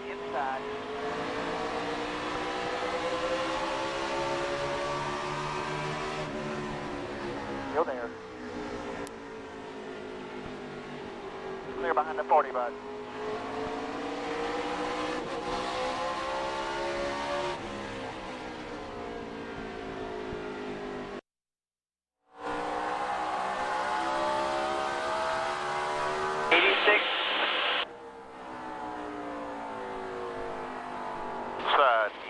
your quarter. That's your bumper. Your bumper. Side. Coming with him here. Inside. Inside.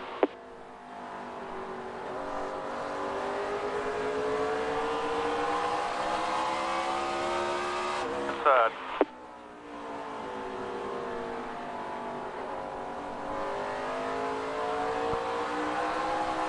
Tires ain't no good then. Oh.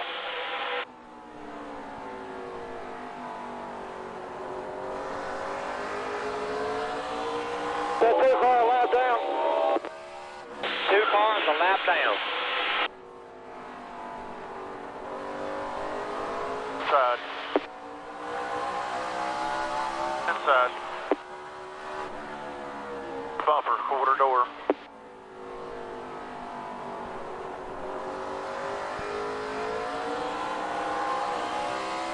You're clear.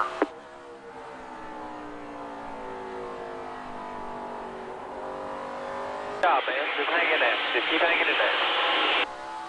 Come back to you. 05.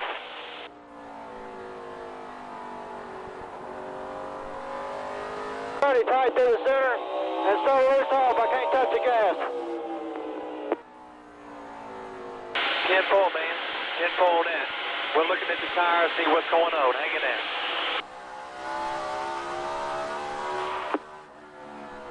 Back inside. Who's inside? 48. Oh, he turns you. Just barely caught the nose, guys. I believe you'll be good.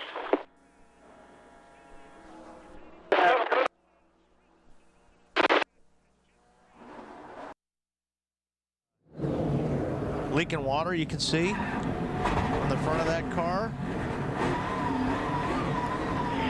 The nose, he's coming at you now. Who turned you back there?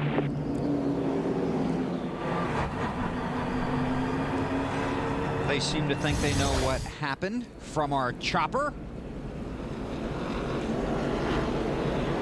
Looks like the 48 of Jimmy Johnson is going to turn them around. Kind of looked like the 66 slowed down, didn't it? Sure did. 48 wrench. Well, I think he slowed down because of the 7. Yeah, possible. Got out of the gas for the 7. Just talked about that earlier. Stuff happens in front of you here, and everybody starts checking up. Hard to stay out of somebody. Oh yeah, the 7 drifts up the racetrack in front of Jeff Green. Jeff Green just rolled out of the throttle. Clear. Oh, we got all kinds of great angles on this one. Best Buy on board cam. Pit road is closed. That's too bad. Jeff Green back to the garage in his Best Buy ride. Jeff was running a 17th or 18th spot there when that happened. Reed Sorensen will be the lucky dog. Kyle Busch, Casey Kane, Denny Hamlin, Kevin Harvick, Dave Blaney, the top 5. Then it's Jeff Burton, Dale Earnhardt Jr., Matt Kenseth, Mark Martin, and Ken Schrader in 10th. Tony Stewart is 16th. Jimmy Johnson 18th. Jeff Gordon has fallen all the way back to the 23rd position. Right now, Tony Stewart is the man out of the championship race, 10 points behind 10th place Mark Martin. Well, they're probably going to make a pit stop and change tires. And you know, you probably could make it to the end of the race. Exactly, you're exactly right. And you know what, BP? Somebody will try. Yes, sir. And pit road remains closed. So the field stays out on the track.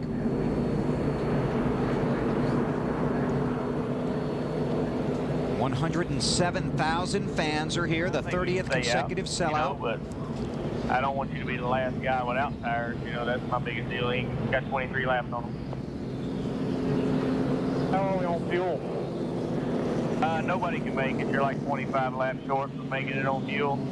So you got to stop here at probably 25 laps. The caution comes out because you can make it, you know, kind of like the deal did last time. Okay, so they can't make it from here. The thing is, rather stop under yellow than you would at green. So now's the time to do it. But remember, Kevin Harvick lost the race here in the spring by not pitting. That's right. And Earnhardt Jr. came in, got tires, went back out, won the race. Okay, well, It's open. Pit road is open. Here it comes. Here it comes. They're all coming down pit road, and Marty, they're coming to you first. Yeah, Bill, you heard the debate with the 8 team as to whether or not they wanted to stop at all. They debated on not coming down pit road because the car just started to come to Junior. Instead, they are going to come down pit road, take on 4 tires here, and take on fuel. Junior did say under that caution, 2 tires would not be a big deal if you want to try it later on. So take the 4 tires here. Alan?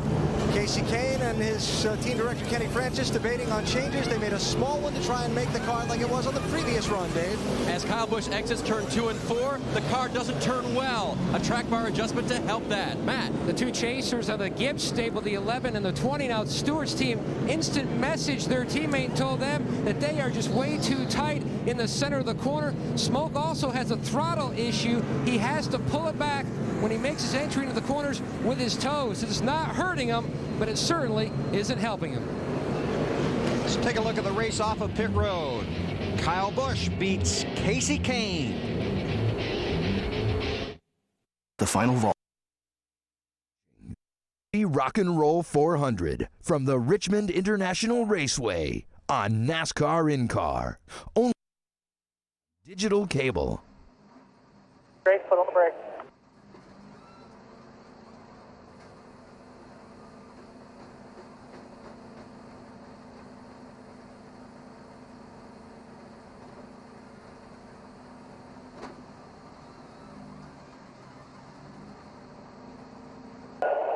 Ready?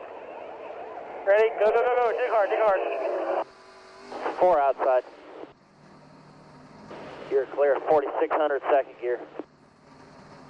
Jay and Dave, we good on the front? Okay, 10-4, we're good.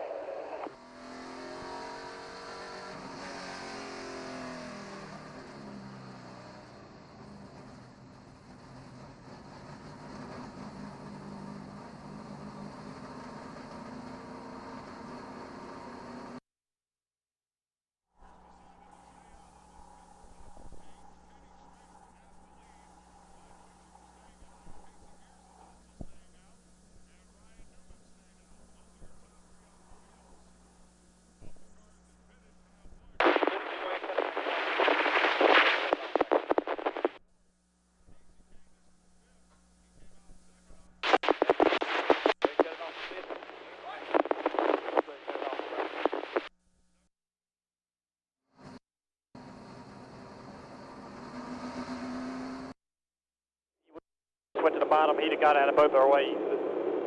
It was pretty fun.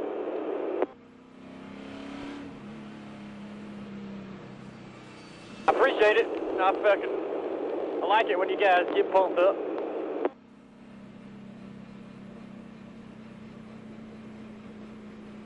There's supposed to be a cooler of beer brought to the pit before the end of the race. Don't be getting in it none. But I just, regardless of what happens here tonight, I wanted to have a beer with everybody. It's been a fucking good ass year, man. I just wanted to have a beer. Plus, I've been planning on getting drunk tonight anyway.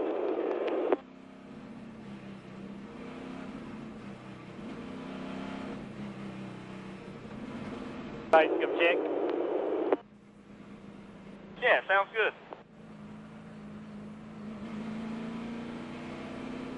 The backup cooler, because that's going to run out. The first cooler's going to run out first, real quick. Shit to do tonight. Either riding home partying or staying here and partying. So, got to have plenty of cold beer on tap.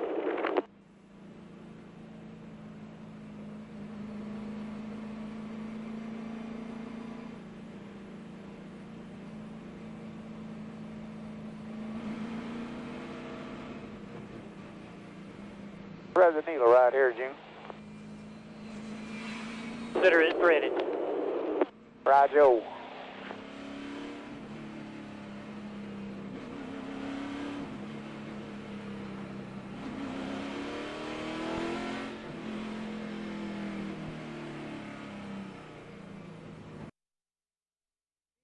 They're working on the track here, trying to get all the rubber and the dirt off of it. Then we'll go back to green. We'll be right back.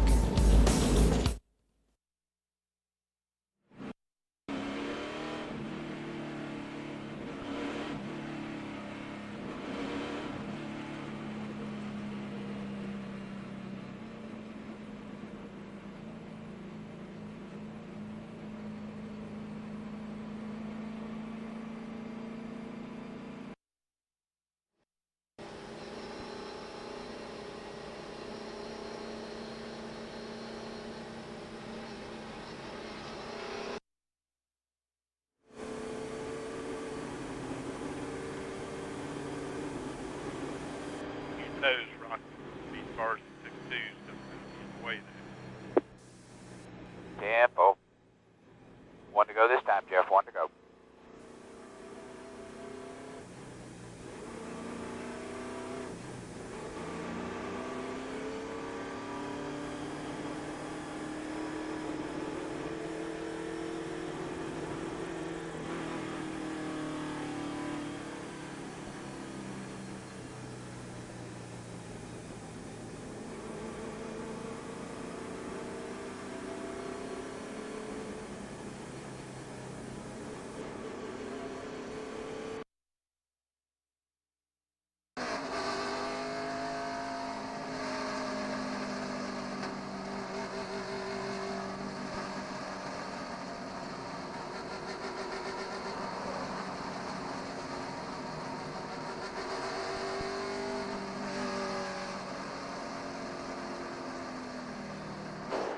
Wheel lock and your belt's tight, Kurt.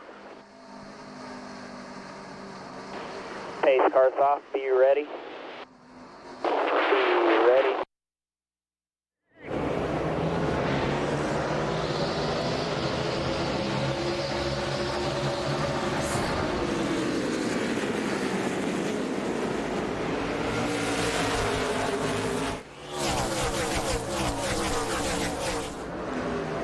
Quapple trying to get underneath Schrader so he can get a lap back, so he's digging hard.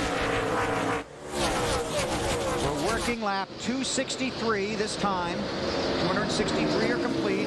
Schrader, Mears, and Newman all last stopped on 221. We were talking about 30-lap tires not being too good against fresh rubber. We're going to find out.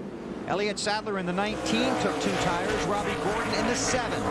2 tires on his stop. So Quapple and Jarrett are now on the lead lap. Thanks to getting by Kenny Schrader. Boy, and it is a mess behind these guys. Look at that. Here comes Kyle Busch inside of Mears. He's been able to get by the 12 car of Newman by Mears. And he'll blow by Schrader here with those 4 fresh tires.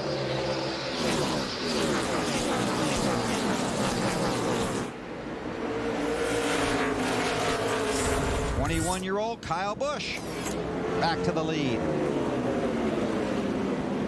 Tony Stewart runs 19th. Jeff Gordon is in 24th. Right now, Stewart in that 20 car, 11, 9 points behind Casey Kane.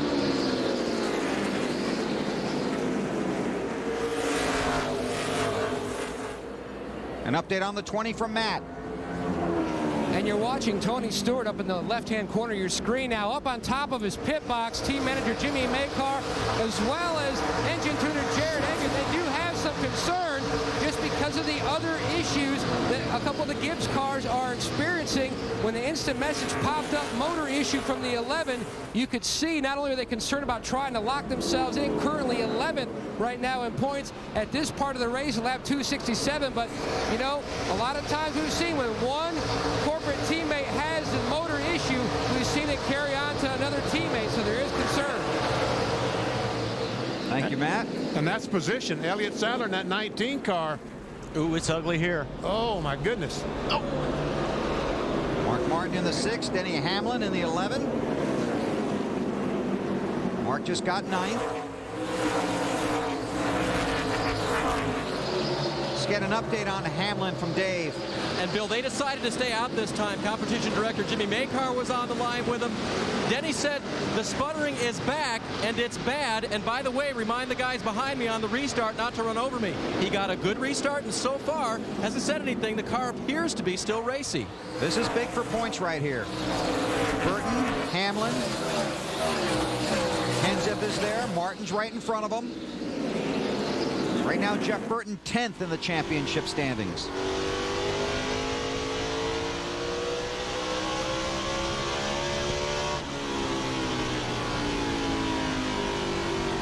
On board with Burton.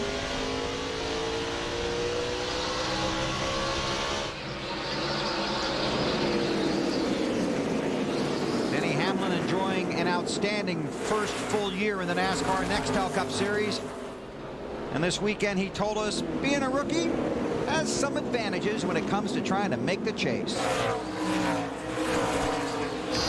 I think my inexperience with this whole chase format has almost been a benefit to me more than it has anything. You know, a lot of these guys I'm racing have been in this situation before and kind of know how to treat it. And I'm just the guy who's kind of just going for broke all the time. So, you know, it's really great that we're in a position that we are to be able to fight for this chase. And I think if we can get in, we're going to be a contender.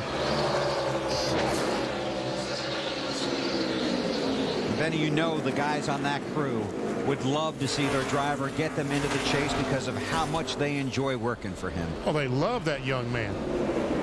Even last year when they first started driving the car, you walk by those guys and you could just see the enthusiasm on their faces. Dave?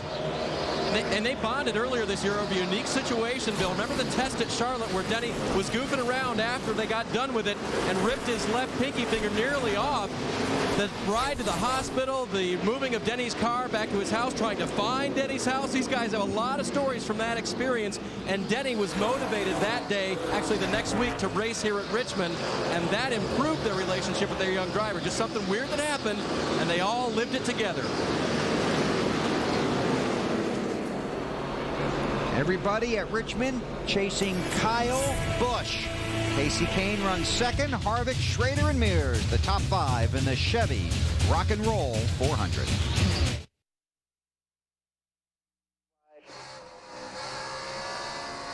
Clear. Fourth looking outside. Door. Outside.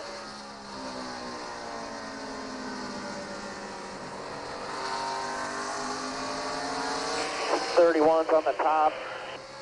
Outside. Outside.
Clear, bud. Stay after it.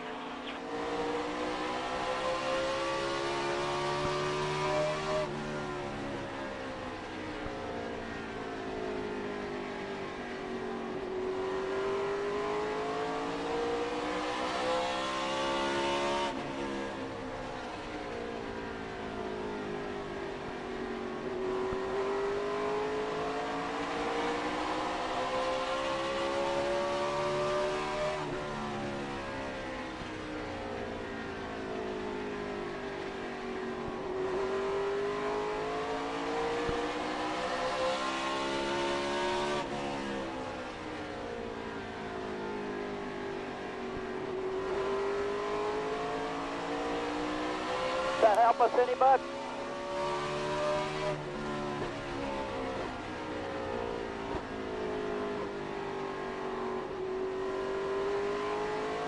No, not really. Didn't help it in the center. Hurt a little bit getting in. 10-4.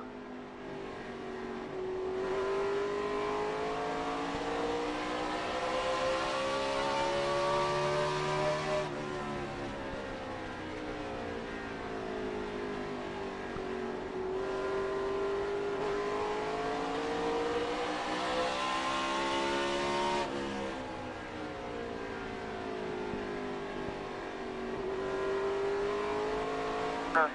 Inside, inside. They're still inside. 41. They're behind him.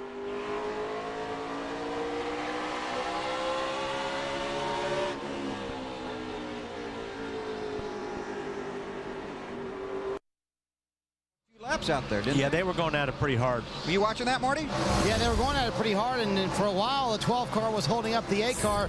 Junior talking on the radio right now about the contact. He asked if the metal was hanging off and NASCAR might say anything about it. The car for Junior gets better the longer they run. Clearly fast and going to the front. They're not too worried about that metal. They're hoping NASCAR's not either. No, but I wouldn't want to run into it right now. That's a radiator killer. Yeah. But if somebody hits him again, then he might have trouble with it hanging off. Closing in on the 100 to go mark here at Richmond. Kyle Busch out front by 1.5 seconds over Casey Kane.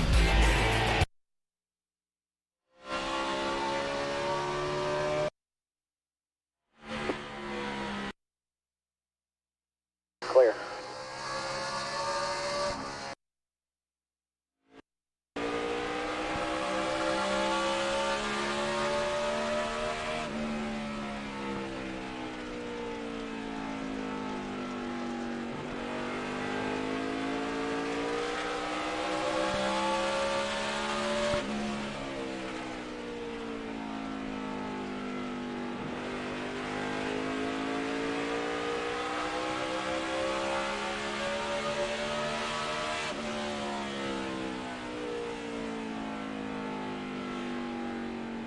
Here.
So use your A Kill Bill weekend. I am gonna kill Bill. Friday at 8, Kill Bill Volume 1. Saturday at 8, Kill Bill Volume 2. And Sunday at 7. See them both back to back. It all starts Friday night at 8. Only on TNT. TNT Sports Live at the Richmond International Raceway, the 26th race of the NASCAR Nextel Cup season. The final race to determine the drivers that will chase for the 2006 NASCAR Nextel Cup Championship. And look at that. That's race leader Kyle Busch. And not good for Jeff Gordon, because Jeff Gordon looks up in his mirror and he's about to get lapped by his teammate Kyle Busch. Matt? Bill, his magic number right now, he has a 48-point cushion over Tony Stewart, who sits back in 11th. The 24 car can lock himself in if he can gain one spot and just hover there for the rest of the night. Meanwhile, it just continues to take a turn for the worse for the 20 of Tony Stewart. Rarely does he talk on the radio unless the car is bad, and he's been doing a lot of talking. The car is so loose on entry, very tight to center, and just gives up so much on exit. He has told Greg Zipadelli that several times. He is formulating his game plan for what could be their final stop and have one last big swing in trying to get this car dialed in so they can get this car in the chase. Right now, they are definitely in the danger zone. Yeah, they're about 3 seconds is all that's between Tony Stewart from being lapped by this guy right here, Kyle Busch in the 5 car. And Stewart is 11th right now, as Matt pointed out. 30 points out of the chase. And Jeff Burton has slid back to the 10th spot. And you know, but we've seen this a lot in the last 4 or 5 races where Burton has been dominant at the first part of the race. And Alan, it seems like when they get down to where it counts, they run into problems. Right now, Wally, they're chasing track conditions. This car has fought a lack of front-end grip all night. And as they've adjusted to try and deal with that, it seems like the pendulum is swung over the top, because now it's the back end that's sliding around on this 31 car. Right now, they are still in championship position, but they're back in 10th place, and they could use another pit stop to make some more adjustments on this car to feel a little bit better about things. And Jeff Burton even brought it up himself on the countdown to green about people talking about Indy and Bristol, saying there's more to it than that. But we'll see what happens tonight. You've got to finish strong here, or you might get locked out of the chase for the Nextel Cup Championship. Will look like.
But stay after it.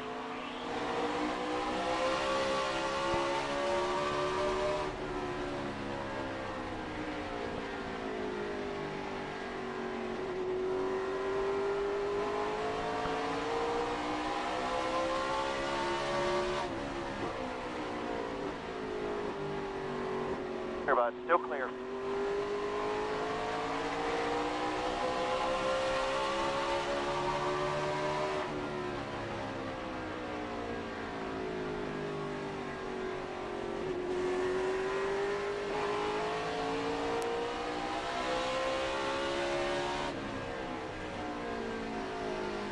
But still outside.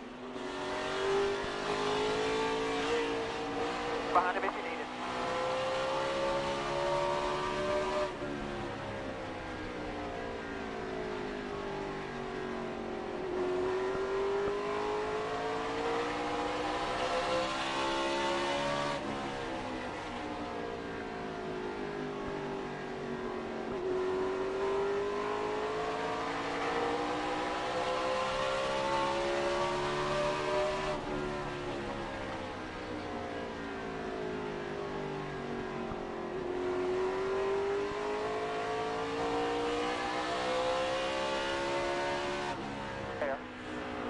You're clear. Audience, inside, inside.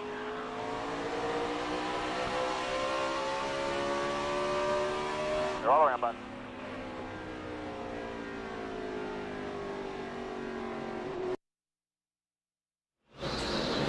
So it's Kyle Busch, Casey Kane, Kevin Harvick, Dave Blaney, Earnhardt Jr., the top 5. Oh, a little bit of contact there between the 5 and 99. Oh, Robbie Gordon gets sideways, turning down to avoid the 99, getting off the 4.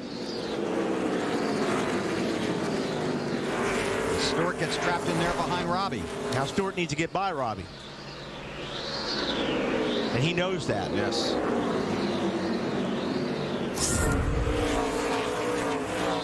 time that's over, Kyle Busch will probably have lapped Elliott Sadler. Right. Speeds at the line. We'll see what we've got here. It's a little tough to do this on the short tracks because if you get one guy that's in traffic, it's not going to represent really what his lap times are. But that lap, Mark Martin was the quickest. And my hat's off to Mark Martin because he struggled with his race car, but they made Pat Tryson, the crew chief, they made some adjustments on that car. And the last 150 laps, he has driven that car as hard as anybody could ever drive a race car. He's up to 7th spot right now. You talk about hearing the passion and pressure in somebody's voice. Mark in the pre-race show, Mark was inspiring. Marty? Well, somewhere in this mix is Mark Martin. There he is, Bill, and he's asked several times about Tony Stewart. They did just inform him that Stewart went a lap down. Pat Tryson has made several aggressive changes to the 6 car, and they've made it better. Several changes to make the car looser. The track seems to be getting looser as well. Mark said, I don't know if I can stand to be much looser than I am right now, but let's do it. One more step, a pound out of both left side tires. Pat said, that's as low as we can go on those left side tires, but we'll do it if you think that's the way the track is going. 85 laps to go. Kyle Busch continues to lap cars here at Richmond. Casey Kane is second, Harvick is third.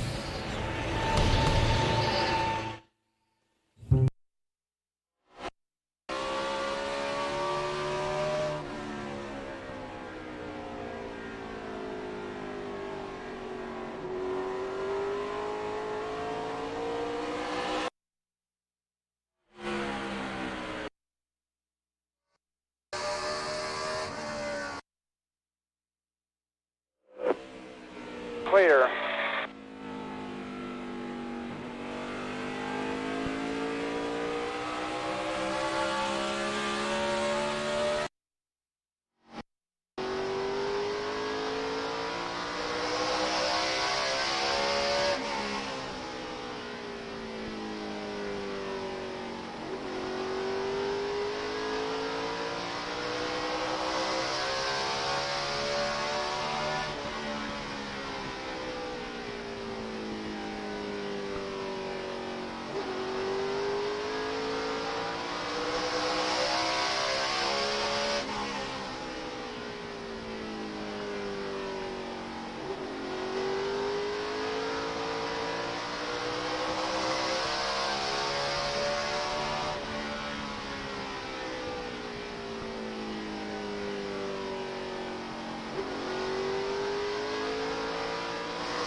Check up, up high, up 2. Go down low.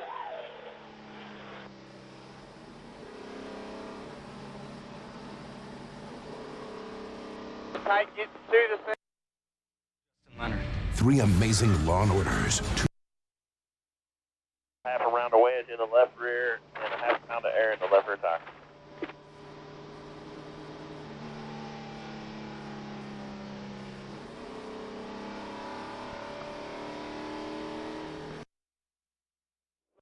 Road, I get left. Get something off, just give it 3 wheels, that's fine. Just take the right side wheels off. Everybody got a 7/16 and a half inch. Just go over there and see if you see. Let's find out where it's at. Just look at them. You know. Just do the right.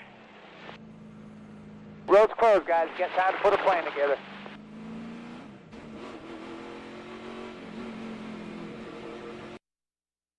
And 41 just slips up the racetrack a little bit, gets in the left rear of the 48 car, and around he goes.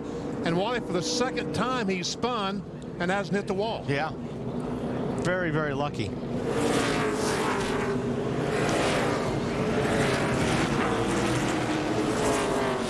And he really didn't have any damage to his car until he got going again.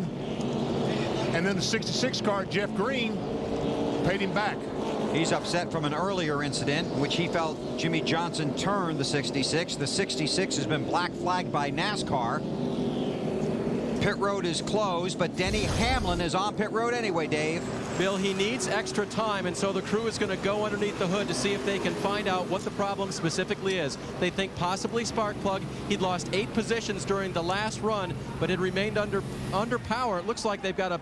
Now they're checking the spark plugs there, and they're going to get a penalty for coming with pit roads closed, but they needed the extra time to check and see what they could find out. But they need to get off of pit road before the pace car gets there. They do. The pit road is now open. The field is on pit road, and the 8's headed for Marty. And now there's problems for Dale Earnhardt Jr., Bill. He said on the last 2 laps that he ran, the brake pedal went to the floor, very soft. They're going to pull off right side tires only. Everybody on that right side has a wrench. They're going to try and see if there's a leak somewhere in the brake system. We'll follow up. Alan? Casey Kane pits 4 tires, an adjustment to the track bar, trying to help the car's front end grip. He was having trouble cutting in the corner, Dave. The 5 car has already gone just a quarter of a turn on the track bar for an adjustment, 4 fresh tires for the leader of the race. Wow, what a pit stop by that 5 bunch. Marty, they continue to work on that 8 car. And they did find the problem, the right rear brake. So the rear brakes had no fluid in them. So they're going to try and fix that. They're going to get some fluid. They're going to come back down pit road and try and fix the brake problem. And all this while they're trying to keep him on the lead lap. Matt? The defending series champion only has 70 laps to try to lock himself in to defend his title. They've already made, you can see Shaggy Larson, the car chief, already made the track bar adjustment. Jeff Gooch Patterson nods. The car is full of fuel. Also, huge air pressure adjustment. The car just so free for smoke. Tony Stewart and Jeff Gordon not on the lead lap. Major developments here with less than 80 laps to go in the Chevy Rock and Roll 400 at Richmond. Now! Down, guys. Love the backstretch.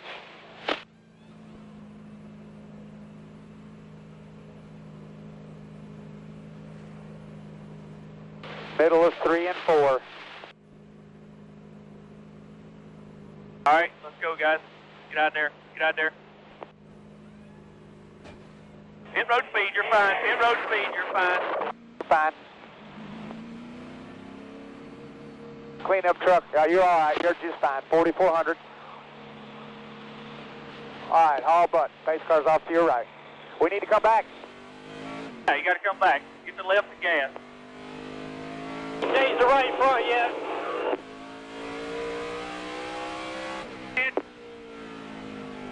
It's still going down, Junior. Just come in and get your left and gas right now.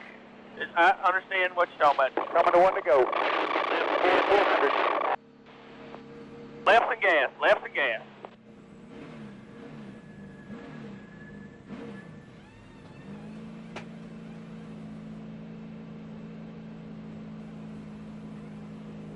One to go. Go, go, go. 4,400, June. 4,400. Watch the people on pit road. You're in good shape.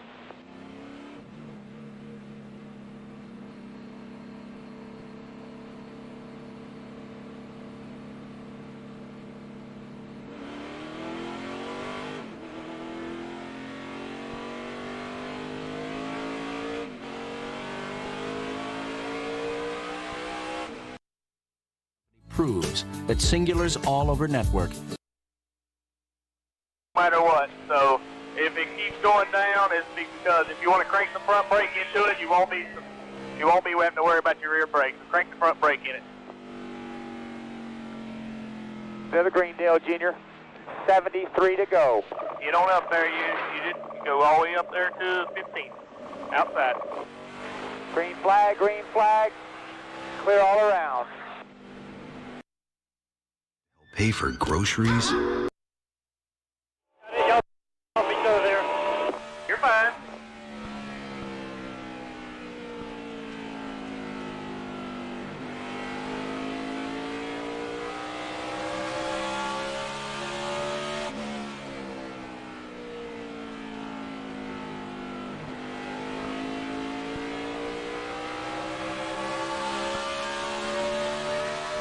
Eleven is on 7 cylinders, Junior.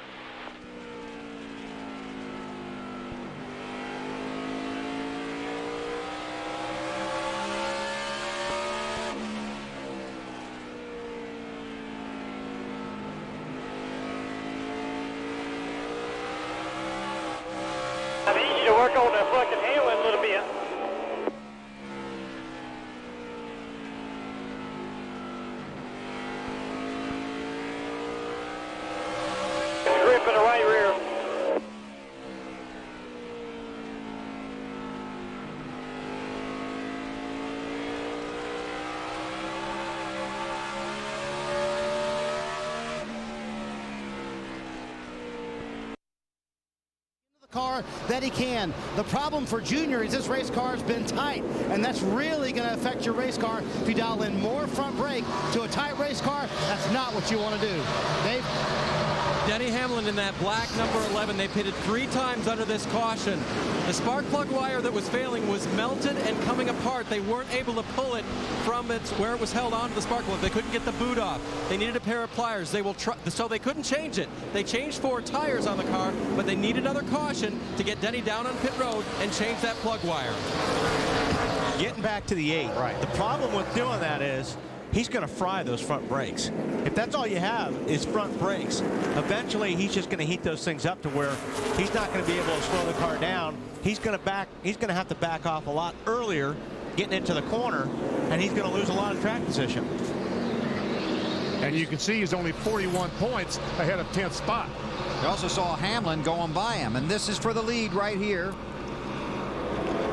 Kevin Harvick taking a look down on the bottom, where he's been good all night long, and I mean just smokes by Kyle Busch that lap. So they made some adjustments that helped that car, didn't they, Alan?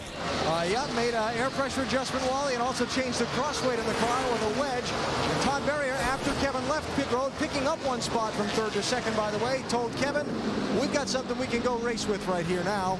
Well, he's taking the lead. Can Earnhardt's brakes last 65 laps? If they completely shut the rears off, I would say no. I'm not sure how much they shut off in the back, but you are hard on the brakes here. You need 4, not 2.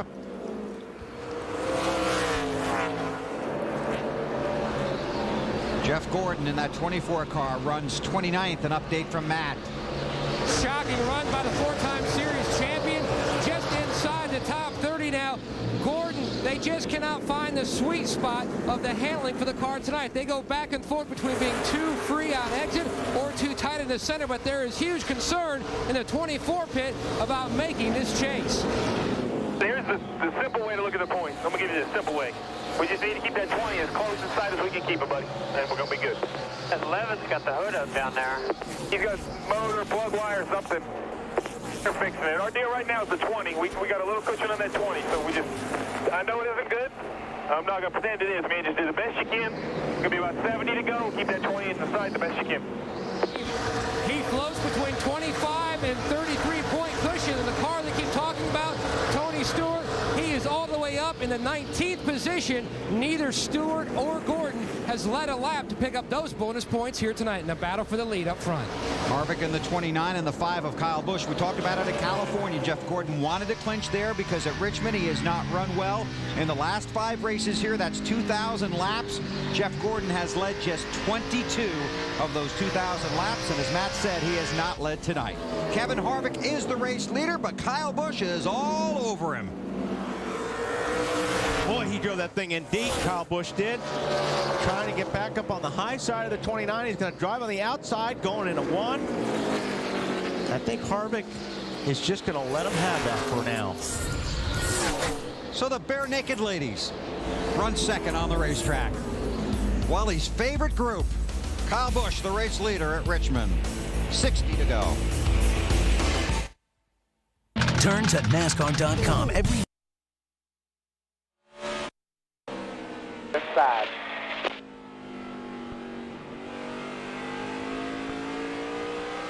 Clear.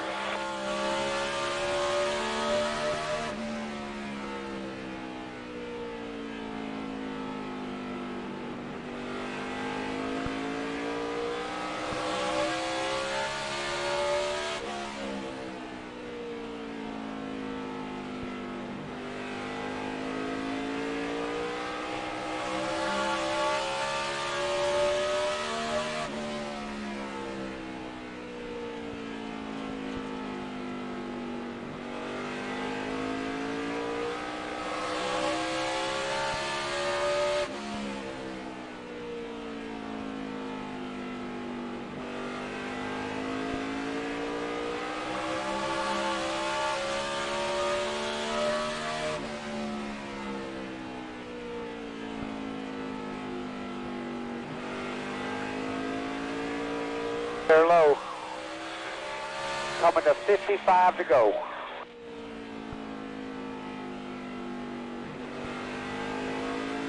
Inside.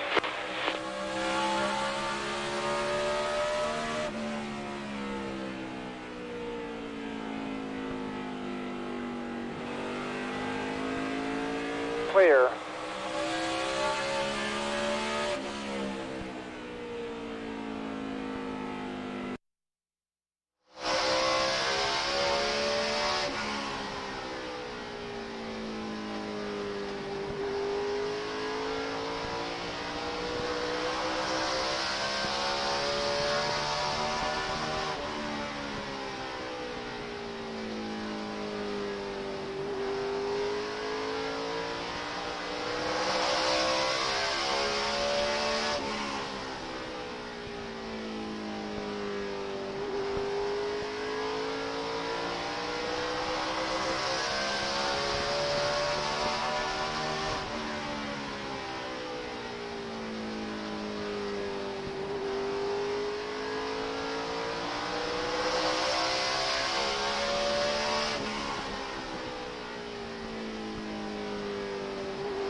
$50 to go, 5-0.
Clear low.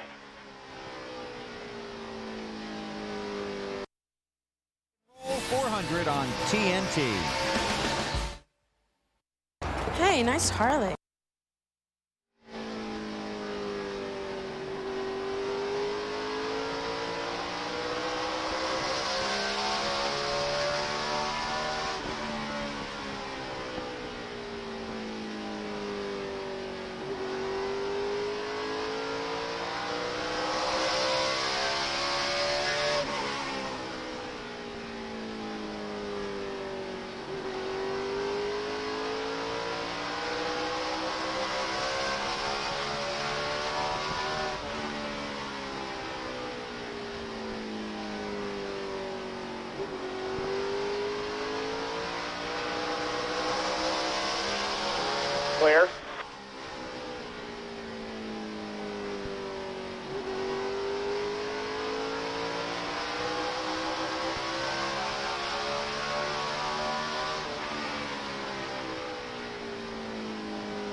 Still outside.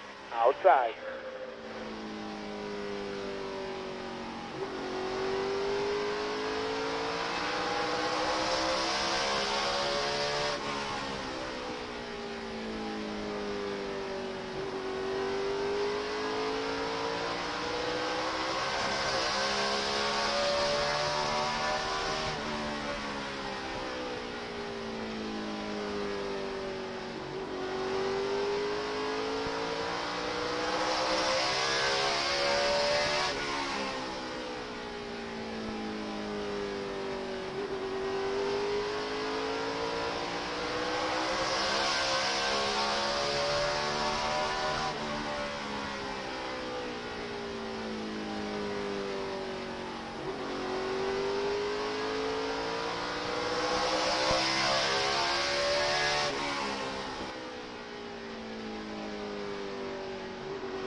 You are watching the Chevy Rock and Roll 400 from the Richmond on NASCAR in-car.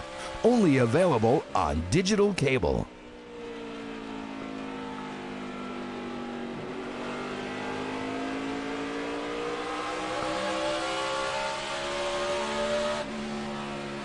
Stop.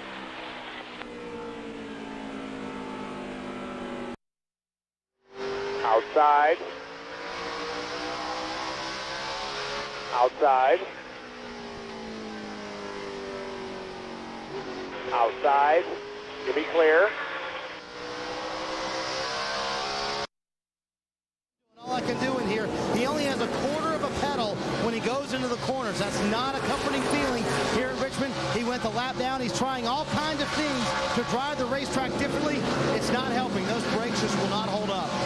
And we saw him working with the brake bias. Right. The brake bias is, you've got a knob inside these cars that you can turn and put more front brake or more rear brake. The problem is right now he's got a lot of front brake in this car, and those rotors are Red red in the corner, hot. but they look good down the straightaway. Look good when they come by me. Talking about the rotors. Okay, the 8 has issues. How about the 11, Dave Burns? He has issues, but so far they have not caused that engine to expire. Definitely running on 7 cylinders. That plug wire not allowing the spark plug to give its all, so 7 instead of 8. One thing to keep in mind, Bill, if he were to fail to finish right now, enough cars have, well, let me put it this way, he's not completely out of it. What happens to the rest of the guys in the top 10 at the end of this race would matter. That's right. You can take a look at the championship standings now. But you see, it's so doggone close. From Junior back to Stewart, we're only talking about 50 points. And you'd have to figure if Hamlin or Earnhardt fell out right now, it would be a crippling blow. Right now, Tony Stewart is the odd man out, Matt. Helpless feeling down here in the 20 pit, Bill. 32 laps to go. All he can do is try to see if he can pick up a few more spots right now. The car not much better. He has been running in that 18th position, slowly knocking off a spot here and there. But, Bill, he is starting to run out of time. Just 31 laps to go. Kyle Busch is the race leader. We'll come back and take you to the checkered flag in the Chevy Rock and Roll 400 at Richmond.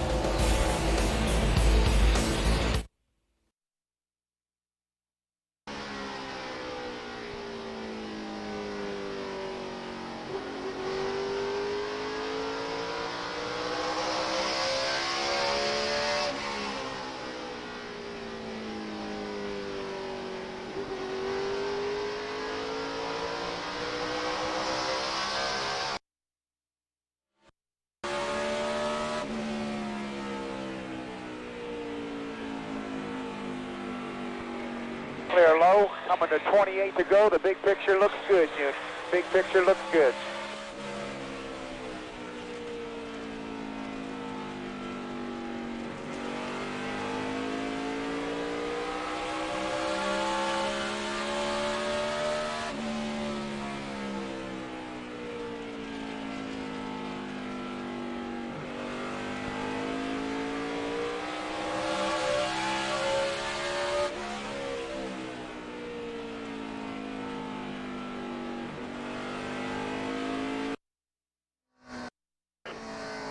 Looking inside. Inside. Here.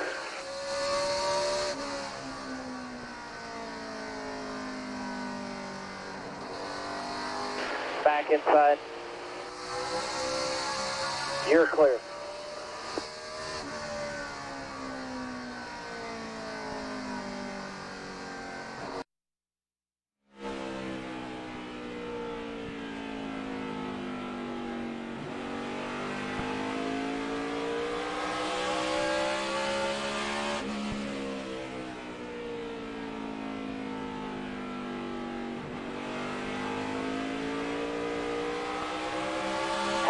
To go, 25.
Also look back to any other factors that might help you, and yes, Mary Lou, his mom, Mary Lou Hamlin, figure still crossed. Please, motor, hang on, get my boy into the chase.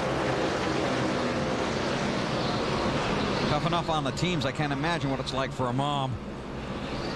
Going back to Mark Martin, he can hear him, but he ain't listening. Yeah, he is so That's right. focused He's not right right now. He does not want to talk to anybody.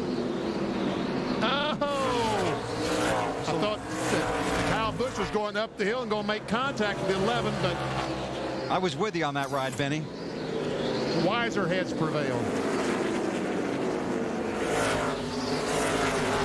Tony Stewart runs in 18th. Matt? Bill Still 16 points out of making it into the chase, running in the 11th spot in the points, but he is still 18th on the racetrack, one lap down. And when you armchair quarterback this season, all you have to do is go back to May and the first part of June when he hit that huge slide, lost a lot of points and a lot of positions. He's fought himself back into the race, but it looks like as the clock is winding down on his chances for back-to-back championships, 19 laps to go, it is not looking good for Stewart. He basically need to pick up 5 positions either way, whether it's Casey Kane losing a couple and Tony gaining some, but it's basically 5 positions right now. But the problem is he's been losing positions. Right. Kyle Busch.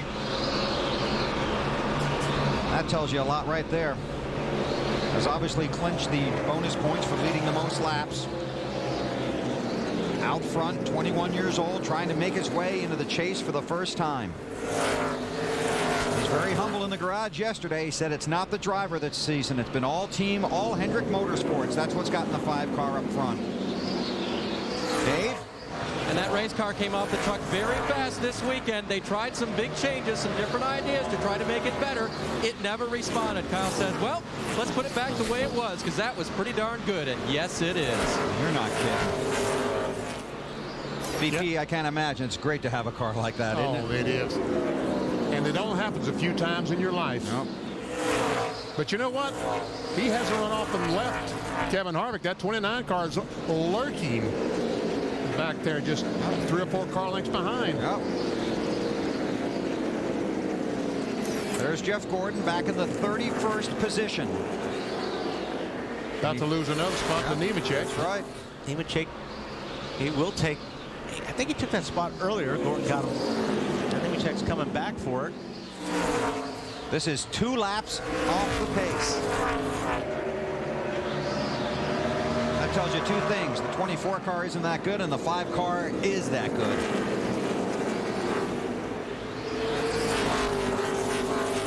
Oh, Nemechek sideways off a 2.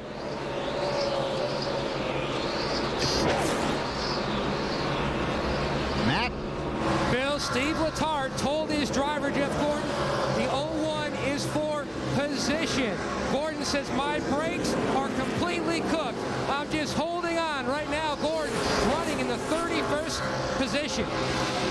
So 13 laps to go. Gordon has a brake issue. Earnhardt Jr. has a brake issue. The 11 of Hamlin has a motor issue, running on just 7 cylinders. Update on the 8 from Marty. He's doing the best he can, Bill. He's currently in 16th. He just asked Steve Mill and Tony Erie Jr., if I stay right here, am I okay big picture? They said yes. He said, are you sure? They said yes, you'll be fine. Don't worry about the big picture. No matter what happens, you're going to be okay. He said, good, because I'm exhausted. Well, don't you know he is exhausted? Not only the physical strain he's under, but also the mental strain that he's putting himself through in trying to worry about making the chase to the NASCAR Nextel Cup. These guys are going to be different people going into lap because they're going to be so relieved after tonight that this thing is over. And like I said, I've been saying, this is harder than the championship itself. Making the chase is tougher. 10 to go. And you go back to what Mark Martin said here 2 years ago after he made the chase for the first time. Said, this is the hardest thing I've ever had to do. And that was the year Mark came from back in the pack at midpoint in the season. Got his way into the chase. Casey Kane runs 3rd. Alan, he might be racing his way into this thing. Oh, but there's so much tension down here in this 9-pit, Bill. Every time we flash those graphics up on screen showing those points, it gets a reaction on this pit box. They know they're in good shape now. Kenny Francis, the team director, keeps radioing Casey with his lap times, telling him you're okay, giving him the car lengths behind. To Dave Blaney, the next one to challenge him for positions, telling him we're good, we're good, we're good. They're hoping these last 8 laps go without any kind of a hiccup, and they'll have raced their way in barely. Tell you what, if they do, they have earned it. Something to think about. J.J. Yaley, a Gibbs car, runs 13th. That's 5 positions ahead of Stewart. And Hamlin has his own problem. He's in 15th. 3 positions ahead of Tony. Is that enough? No. No, he's got to have about 5.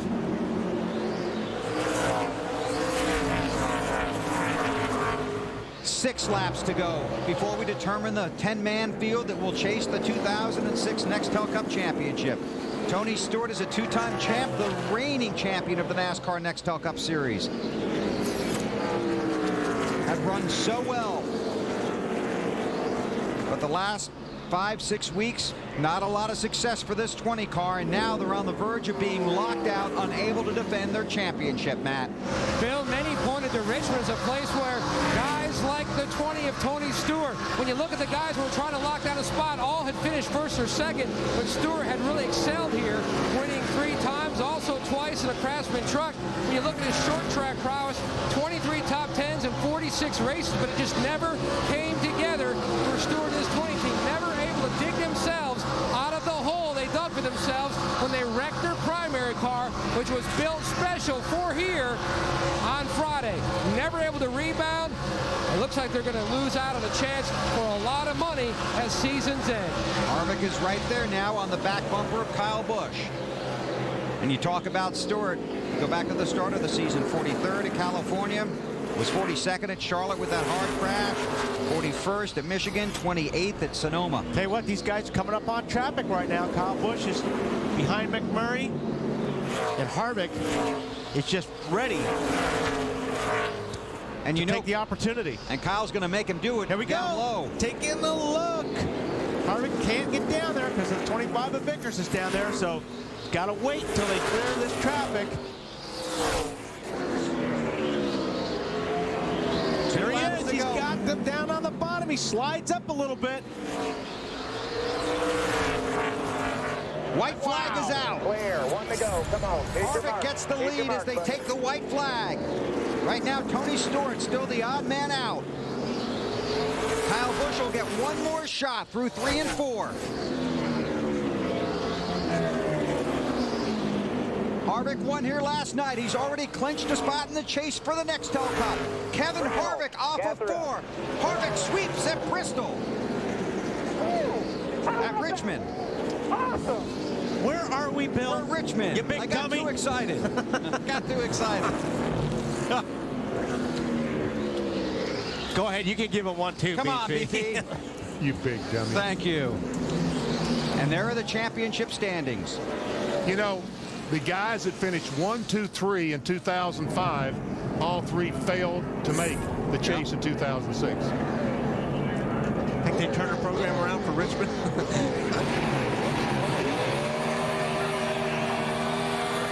Think he's happy? Yes, he's happy. He's happy as a bare naked lady.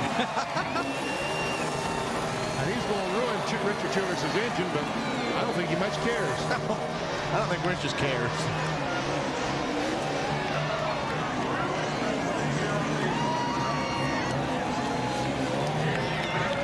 Chevrolet congratulates Kevin Harvick and the 29 Monte Carlo SS on another great Team Chevy victory. 25 of the last 34 NASCAR Manufacturers Championships and counting. Chevy, an American revolution. Dave.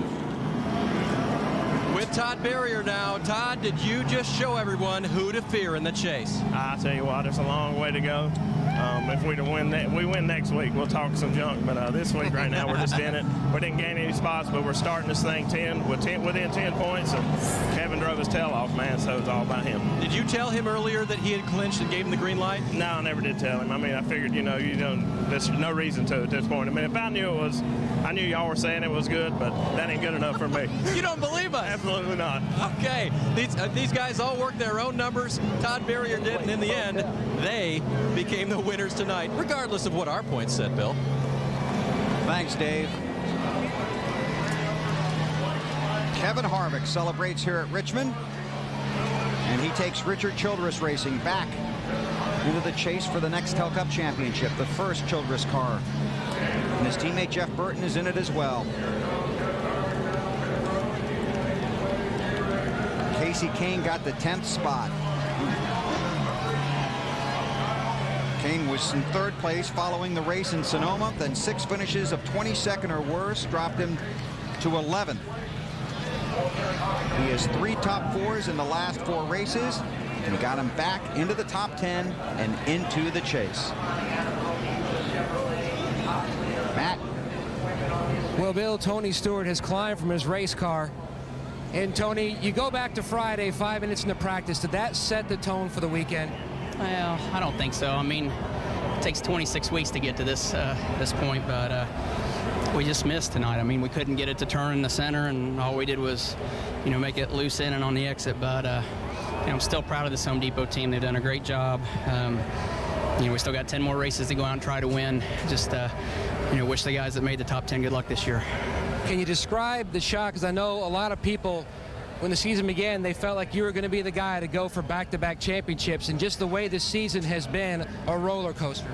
Yeah, I mean, this is proof of how tough this series is, and how tough it is just to make this chase. So, it's a big letdown, obviously, but at the same time, there's 10 guys that earn their way in there too. So I just got to wish those guys good luck now. This is the first time in his career that Tony Stewart will not finish 10th or better in the championship season points. Thanks, Matt.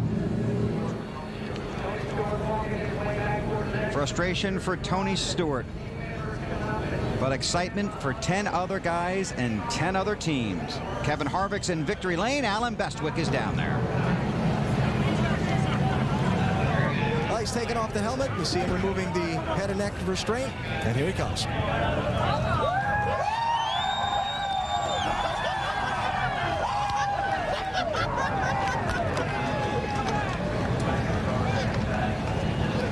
A little happy here. Kevin congratulations. You rode behind Kyle Busch for the longest time. Did you have the ability to pass him and were just riding, or did you just get to him in those last couple laps? Well, Todd came on the radio and said, hey, man, try some rear brake.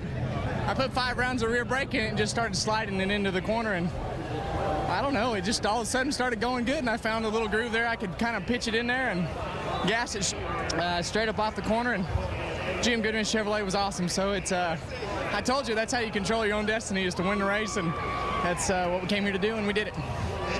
Tell me about the actual move when you got to him. It's hard to clear someone here. Did you think you had him cleared when you finally did? Well, I mean, I really didn't know. I saw him in the mirror, and I saw the side of his car and saw half of his car, so I was going straight, so it didn't matter. I was coming up with 2 or 3 laps to go, so it was awesome. Again, congratulations from Richard Childress. Yeah, good job. I got into him once down here, and I really didn't want to pass him like that, and I was able to get by clean down here. So what a night. GM Goodwrench, Snap-on, all these people, SKF, Emerson, Sherwin-Williams, GM Card, Team Realtree, Reese's, Sylvania, everybody that helps us on this cars, we appreciate it. Now, I never heard Todd tell you over the radio that you had clinched your spot in the chase fairly early on in the night. Did you know from inside the car? No, I was scared to ask. It's, to be honest with you, it was something where I figured as soon as I asked, something would go wrong, but it's all worked out, and we were able to win the race tonight and had a lot of fun doing it. And he's now just 10 points from the lead in the championship in New Hampshire next week. Kevin Harvick, the winner at New Hampshire tonight. At Richmond tonight, I'm sorry. Thanks, Alan. The NASCAR.com Superstore invites you to save 10% right now on its entire selection of merchandise. To get your discount, just enter the promo code TNT at checkout. Well, there you see the championship standings.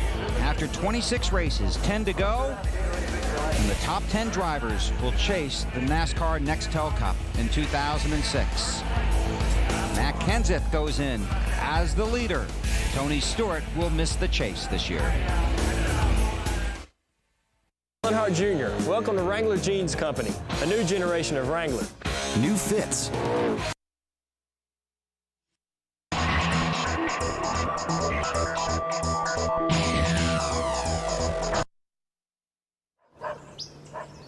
You can't sell yourself for $1, Junior. Why not? Because as long as you live in my house, you'll live by my rules. You got it? I wish I'd never been broiled. Whopper Junior for $1. Bringing some attitude to the BK value menu. The Coca-Cola racing family is a competitive bunch. So when we started getting points, every time we drank a Coke on camera, it became a competition. And when we heard the money would be donated to charity, well, we took it to the next level. All the major indices are up as we near the closing bell. Hi to our viewers. Hello, everybody. Thank you. It was absolutely delightful working with you. The personal trainer or the other personal trainer. And a dramatic finish. The Coca-Cola racing family, doing our part to help those in need.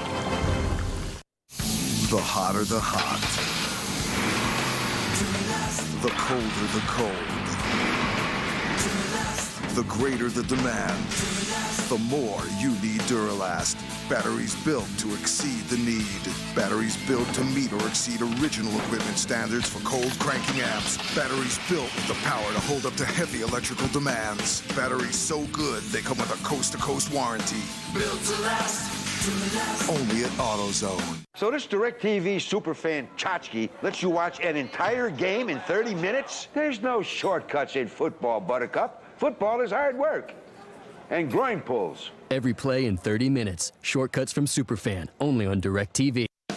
You've waited, you've dreamed, and now it's finally back. Endless Shrimp at Red Lobster. The only time of year to enjoy all the irresistible shrimp you can eat. Don't miss Endless Shrimp right now, only at Red Lobster. Car owner Ray Evernham.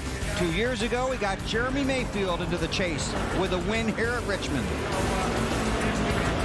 Tonight, Casey Kane finishes third and races his way into the chase.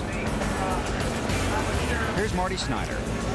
And Bill, he is the man of the hour. Casey Kane, as you said, finishes third, makes his way into the chase for the Nextel Cup. Are you just glad it's over, Casey? I'm just relieved. You know, I had so many things to think about if I didn't make it, and to make it is huge for myself, for Dodge, all the Dodge dealers, the UAW, and just my whole team. They did an awesome job. I'm glad I have Elliott Sadler and Scott Riggs as teammates, and just Ray Evernham, everybody at Evernham Motorsports, the engines, the guys building these cars did an awesome job all week long preparing, and couldn't be happier. Pretty excited. Man, I've got a fast race car tonight. Did you ever allow yourself to go and race, or were you always thinking about points? No, I raced the entire race. So about 15 to go, I knew I was not going to get second and going to hold on for third. I just took it easy and made sure I didn't do anything stupid and bring the car home in one piece. And you know, after that, it was just all about bringing it home, getting in the top 10. We were able to do that, and just want to thank Allstate Insurance, Valvoline, Siemens, a lot of the people that help us out. This is big for Evernham Motorsports to get in the chase again. It's good to see you smile. I don't think I've seen you smile for 3 weeks. I've been nervous. All right, he's in, Dave. And so is Kyle Busch. Improved his position going into the chase by 1, but lost the race. How are you feeling? I feel like Kevin Harvick did here in the spring. Remember that? He was pretty dejected and pretty upset, and our car was so awesome tonight. We should have won that race, and we gave it up on the last lap. So just a shame for the way we ran tonight, but overall a great night for us, you know, to be able to lead that many laps and come home second with the Kellogg Chevrolet. That was pretty good. So, you know, this was Twisted Sister tonight. Everybody watch out for the Punisher next weekend. Those are the names of his cars, by the way, Twisted Sister and the Punisher. You had asked, when does the 29 car fall off when he was racing you at the first part of that run. Did that change the way you were running at all? No, it didn't change the way I was running. I was just hoping that he'd fall off because I knew our car was better the more we went. But that run there was the tightest we've been all night pretty much. We kind of kept adjusting to it, loosening it up for the center. And we even adjusted onto that run to try to loosen it up a little bit just in case, because we knew it was going to be a long run. And it was just a shame it got too tight there. But, you know, I think he was playing possum with us all night. I think he was just hanging out, knowing that he had a great race car, and was just kind of letting everybody go show their stuff and wear it out. And I guess we did that, and he was able to prevail. The good news is you've got 10 more races to feel like Kevin Harvick does tonight. Good luck. To Matt. Dave, a lot of debriefing around the 24 car with four-time champion Jeff Gordon. Well, first off, congratulations. After being out a year, you're back in the chase. Yeah, I mean, it is exciting. It's hard for me to be excited right now from such a poor performance tonight, but you know, it's what we did all year long to get ourselves in this position. I'm really proud of all the guys in the DuPont Chevrolet, and we know what it's like to be on the outside looking in last year, and it wasn't fun, but you know, because of it, it allowed our team to get turned around and get us in this year, so I'm happy. Describe your night, though, because it was a shocker for a lot of people, especially after you qualified third. Let me just say this. I'm really glad Richmond's not in the last 10. I don't know what it is we're missing. Obviously, we'll go to the notes of the 5. They were very good tonight, but we just could not hit it. And it's been like this the last 4 times we've been here, or 5 times. So, you know, man, I don't know, from handling problems to brake problems, it was a real struggle for us tonight, and I'm excited about the next 10 races to put this one behind us. When the laps were winding down and you were hovering in the 28th to 31st position, there seemed like you could sense the concern on the radio. On a scale of 1 to 10, can you describe what it felt like? Well, nobody came on and said you have to maintain that position, so I felt like, you know, we weren't in a real comfortable position, but we were maintaining. And I'll be honest, if I had to push any harder, I don't know if we would have made it. The brakes, we had such an issue with the brakes there at the end that I was just trying to get it home in one piece. Unofficially, he leaves Richmond 31st in the scoring rundown, 9th in the championship standings. Bill? Thank you, Matt. And up here we have Gordon 8th in the championship standings, but of course that'll all play out here. We'll get the official numbers shortly. So big night for these guys that have made the chase. And Benny, I know you're looking forward to these next 10 races. You've got to take off here because you're going to get home tonight, but exciting night. A very exciting night. I mean, how much better can you get? You have a pass for the lead on the last lap, right, and Casey King races his way into the chase for the next Cup. I mean, how much better can he get? And do you get a feel for what you're going to see? Obviously, you and I have talked, and Wally, you too. BP, we talked about Kenseth. Obviously, Harvick now running strong. Right now, I think Matt Kenseth is the guy that has the momentum going for him. But this racetrack, if you run well at Richmond, you're going to run well at Loudon, you're going to run well at Phoenix. Right. You know, 2 out of the 10. So Kevin Harvick is going to be awfully good. All right. Good seeing you. Good to see you, fellas. Take care of yourself. MVP. We'll be here for another hour, a complete post-race wrap-up from Richmond, Virginia. Kevin Harvick won the Busch race on Saturday. Kevin Harvick wins at Richmond.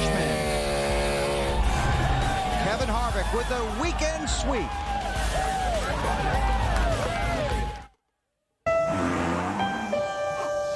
No matter where you are, no matter how fast you go, what's inside, we'll show everything. Every car, every driver, every ding and dent will be different with this. Different. Look. It's amazing. It's the mirrors. HD TV powered by DLP. See how millions of tiny mirrors make the picture amazing. Save on Samsung HD TVs powered by DLP at Circuit City and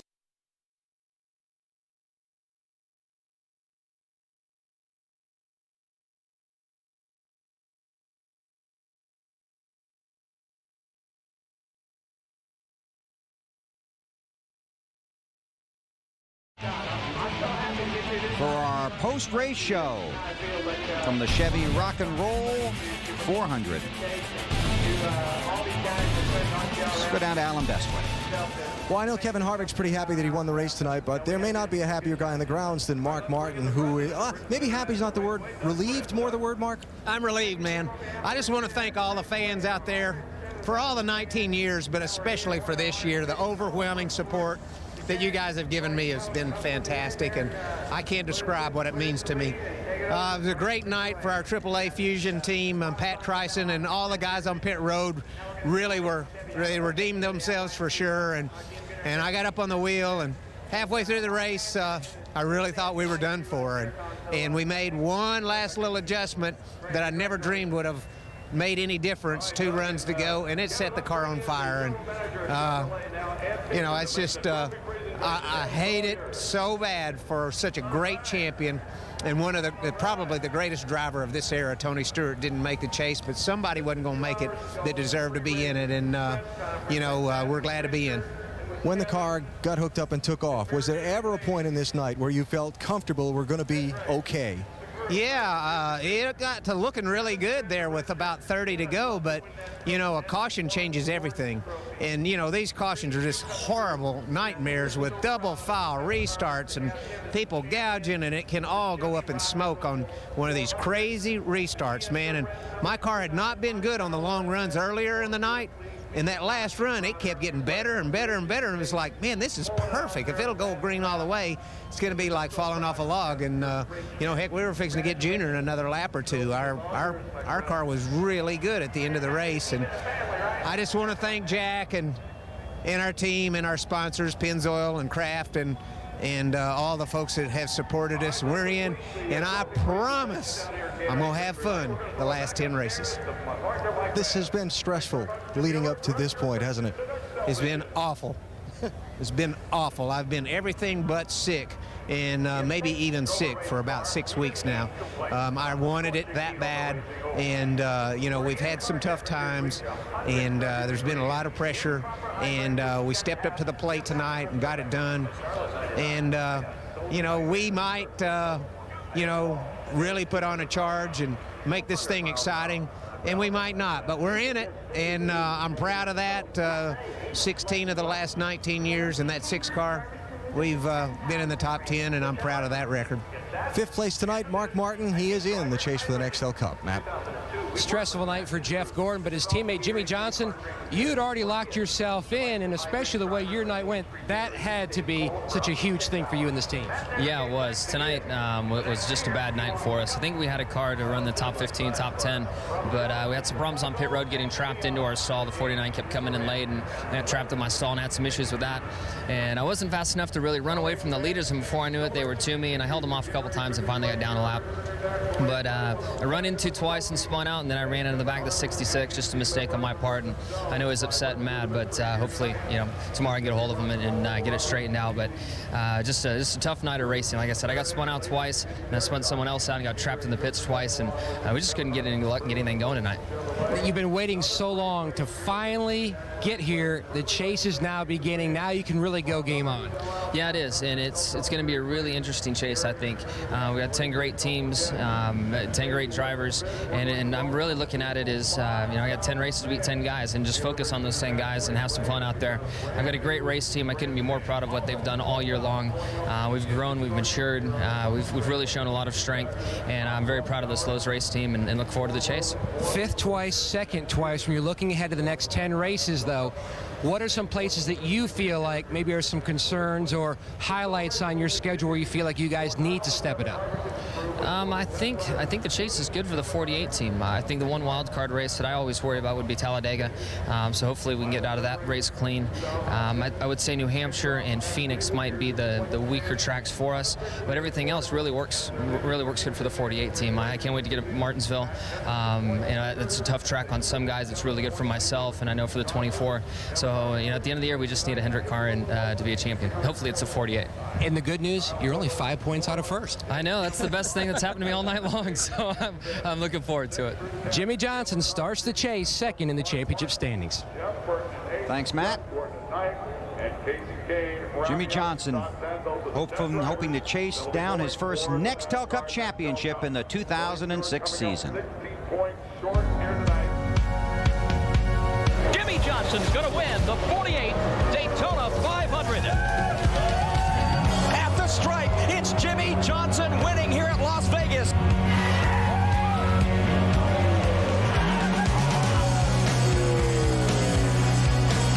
Checkered flag is in the air. Jimmie Johnson wins at Indianapolis. We did it. Coming to TNT. I'll be right back. 3 times the fear. 3 times the isolation. Help! Anybody! 3 times the drama. Denny Hamlin, for his second career win, he sweeps at Pocono.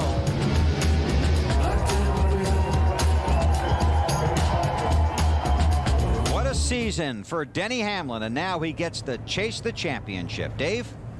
And with the young man right now, okay, this started out as a pretty good night on the pole, and then around lap 250 or so, what were you thinking? Oh man, my heart just dropped.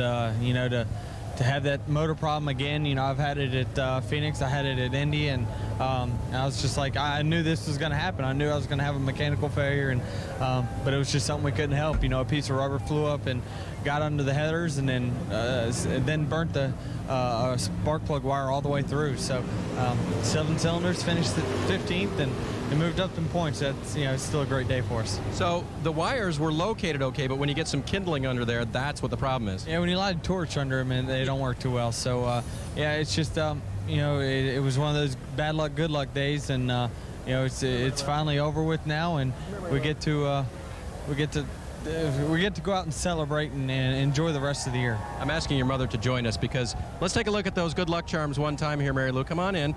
Yep, see, there they are, ladies and gentlemen, still crossed.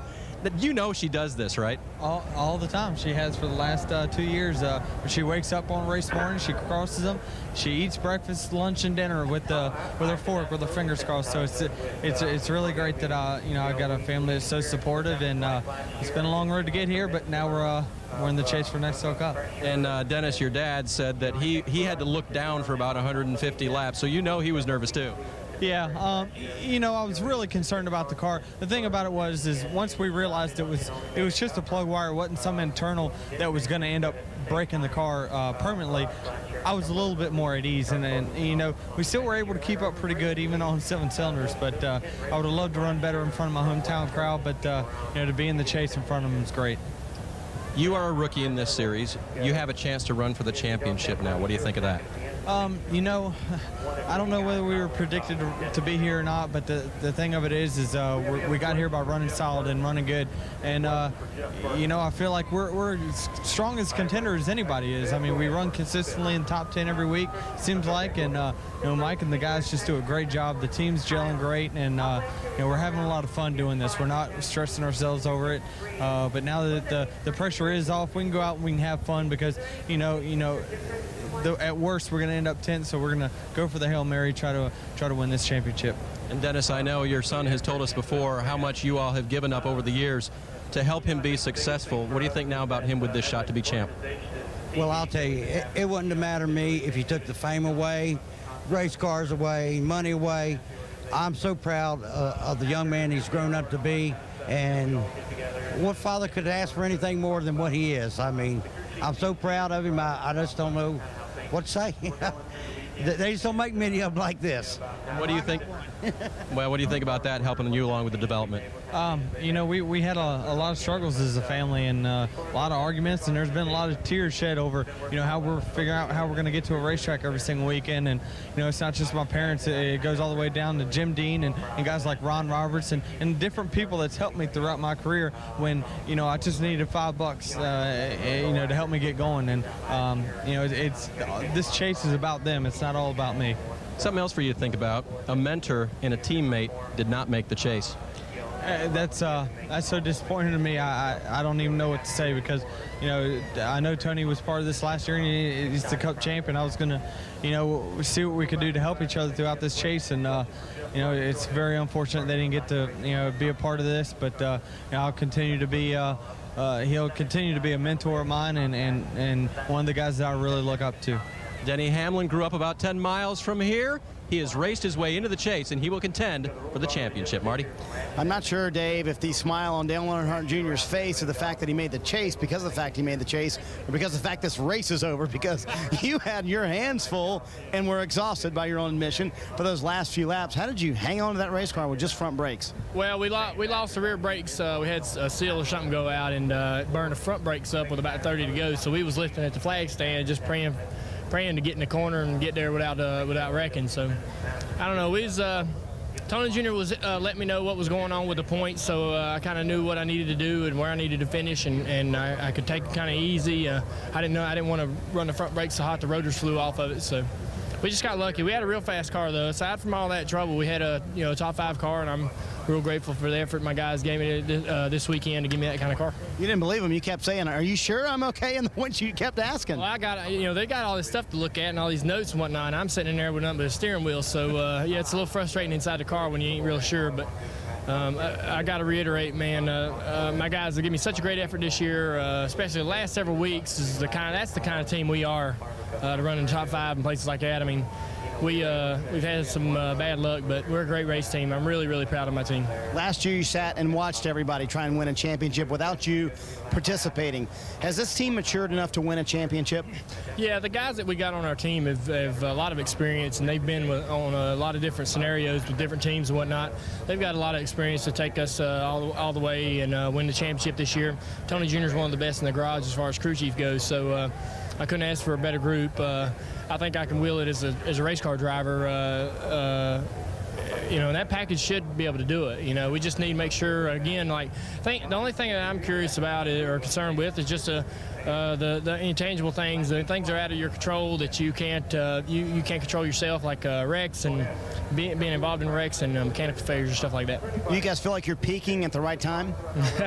Well, I would like to think we are, but that would be saying we're not all around great race team. I think we're all around great race team. We just had some bad luck throughout the season. And when we make failures and mistakes, we realize what we should have done differently. That was the difference in 2 or 3 years ago. We'd make mistakes and failures and not know what we did wrong and how to fix it. So we're a great race team, and I'm really proud of these guys. I wouldn't want to go into this chase with anybody else's team in the top 10. I got a great group, and we're ready to get after it. You told me 2 weeks ago, if we get in, we can win the championship. Is that because of the way the tracks lay out or because of the chemistry you guys have going right now? Well, the tracks are good for us. We're concerned with Homestead. Obviously, going into the last race of the season, if you have a chance to win a championship, you're going to be concerned about that track, but we haven't run good there in a while. We seem to have remedied the 2-mile oval problems we've had in the past, and we'll see what we can do when we get there. But I think this team can win a championship. We should have won it in 04. We made some mistakes. I made some mistakes. It rests solely on our shoulders why we didn't win that championship then. Last year was a totally different book, totally different story. And we're back again writing the one we wrote in 04, and hopefully it'll work out for us this year. Real quick, Steve Mill gave you somewhat of a speech before you left, before he left, you and Tony Eury Jr. What did he say? Well, he's a huge part of my career, especially lately as a driver. He really has that knowledge and experience to where when you get in a situation, he can come up and give you 2 sentences, a few words, and set everything straight and clear your mind and point you in the right direction. That's one of his real talents, and he just knows that he knows what the situation is between me and Tony Jr. and wants us to realize our opportunity here and wants us to seize it. And I don't think that, I love Tony Jr. and we're a great combination, but, every person on this team, Steve Mill included, is a vital asset. And without any one of them, we're not in the chase. So, he's a big part of motivating us and keeping us grounded and focused. Bill Dale Earnhardt Jr. survives Richmond, now 6th in the championship standings. Thanks, Marty. Dale Earnhardt Jr. and Jeff Gordon, two guys that missed the chase a year ago, are in it in 2006. Dale Earnhardt Jr. wins at Richmond.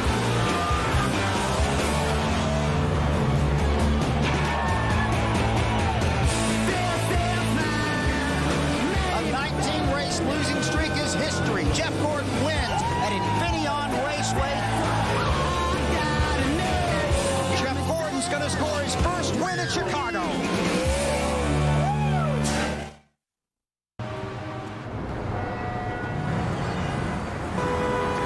Chase, and guess what? Party starts right away.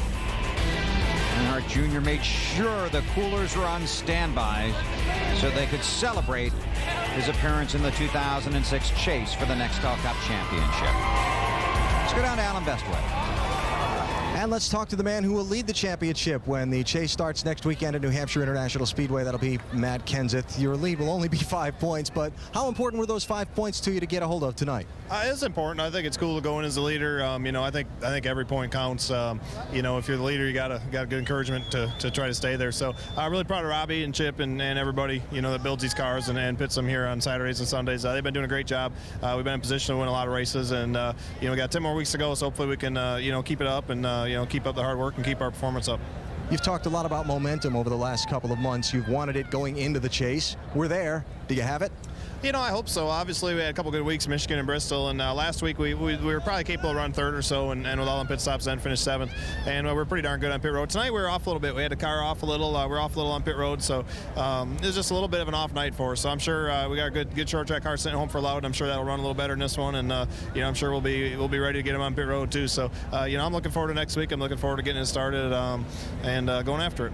Matt did finish 8th tonight. When you look at the 10 races coming up, is there a particular type of track or a track that you look at as a strength and you must capitalize on? And is there one that you look at as a weakness that you are leery about? Not really. I mean, there's certain tracks you like better than others and you usually perform better than others. But, I remember the first year when I looked at it, I was like, oh, man, that's going to be a bad track for us. That's going to be a great one. And, we went to the great one and finished terrible and went to the bad one and finished okay. So, I mean, you just never know what's going to happen. But, it feels like Martinsville's always kind of a weak place for me. But in the spring, we were running, 9th or 10th or 11th somewhere in there when we had some brake problems and dropped out. So, you never know. You got to do your job every week and you got to keep working at it and just do the best you can every week.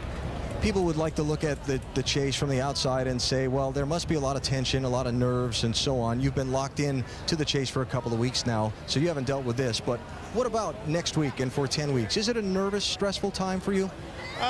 It all depends how you're doing and what's going on. I mean, I think part of the key to being successful in it is not to be a nervous time and just do things like we've been doing all year. Take it one race at a time, do the best you can. And if you do that, you can't really do anything, control the points anyway. If you go out every week and run the best you can, try to lead lap if you can get them points, try to finish as far toward the front as you can, the points will just kind of add up or subtract or do whatever, by themselves. So I'm going to try the best we can not to get worked up about it, just go each and every week and do the job that we've been doing all year. All right, we'll wish you well in these 10 races upcoming. All right, thanks a lot. Looking forward to it. Matt Kenseth will lead the championship going to New Hampshire next weekend. Matt? Jeff Burton scored a top 10. That's all he needed to lock himself in. First off, a little bump and run by Matt Kenseth, and now we're getting accosted by Kyle Busch in a little water fight, the Chevy boys. First off, you just looked at the points on the screen. You were surprised at how close it was. I wasn't surprised because I knew coming in here how close it was, but it's amazing to me how close it is. I mean, it's just such a great example of how this formula works. NASCAR does such a great job of making the rules, and I mean, it had to be great TV tonight trying to figure out who was going to be in the chase, and it's just amazing that many people can be within that many points. And I asked you moments ago, I said, okay, let's look at the chase, and what did you tell me about the race that's after New Hampshire? I don't even know where it is. but that's that's kind of how I am. I'm one race at a time, and unless we go somewhere and test, I pay attention to the race we're going to and the next race. But I really don't know where we're going. We go after New Hampshire, but I know the position I'm in now with this team is that I don't have to worry about it. I know Scott and all those guys, they're working and they're doing everything they can to make sure we're prepared, and it's that's been a huge part of why we're better. The past 2 years, the first race in the Chase in New Hampshire set the tone for a lot of guys. First year, Jeremy Mayfield and Tony Stewart were involved in a crash. They never able to really recover. And then last year it happened with Kurt Busch. You have a lot of success there. Excited about your past history there? Yeah, we ran real well there in the spring. I sped on pit road and got us in trouble. But it's now where we are is who can do the best job over 10 races. And certainly because it's only 10 races, each race is very important. So with us, what we're going to do is we're going to go to every race and pay attention to that one race, and that's all we can do is just try to do the best we can each and every week. But you have to pay attention to each race. New Hampshire is a great racetrack. I love going there, and hopefully we can get off to a good start. How huge to not only have one Childress car in, but now you have a teammate, you and Harvick can try to work together, planning ahead the 10 races, maybe some different things? Well, I think it's really good, obviously, for both of us to be in. We worked exceptionally well together, and the 07 too. The 07 has a lot to do with why we're both in here. They've contributed a great deal to this effort. So, I think that the key to this deal is teamwork. You've got to be able to work well together. Listen, Harvick and those guys are on a roll. I mean, those guys are going to be hard to beat, and we got to step ours up just a little bit to keep up with those guys because those guys are on a roll. But it feels really good to be part of RCR, to be able to go from where we were a year ago to where we are today is a pretty big jump. Now what we got to do is not lose focus and not forget about next year too, and that's really easy to happen when you've got 2/3 of your team racing for a championship. It's very easy to let next year slide, and we can't do that. 173 races without a win. Are you going to have to go to victory lane in the next 10 races to win the championship? Just to be clear, I've been trying to win, okay? I have not. I've been trying, and all I can tell you is I think that what I've seen the first 2 years is you got to run well, and you got to put yourself in position over and over and over. You might not have to win, but you got to be in position to win a lot. If you don't, then I don't think you can pull it off. So do you have to win? No. Do you need to be good enough to win? Without a doubt. And if he does go to victory lane and then also go on and score the championship, he'll be only the second Virginian to pull off a NASCAR Cup Series championship. Bill? Thank you, Matt. Jeff Burton celebrating his way into the chase. 47-year-old Mark Martin was a star in the ASA Series. He won his first ASA race on August 19, 1978. It was the Red Bud 300 at Anderson Speedway. He led 15 laps and won $2,375. Now he's chasing $5 million.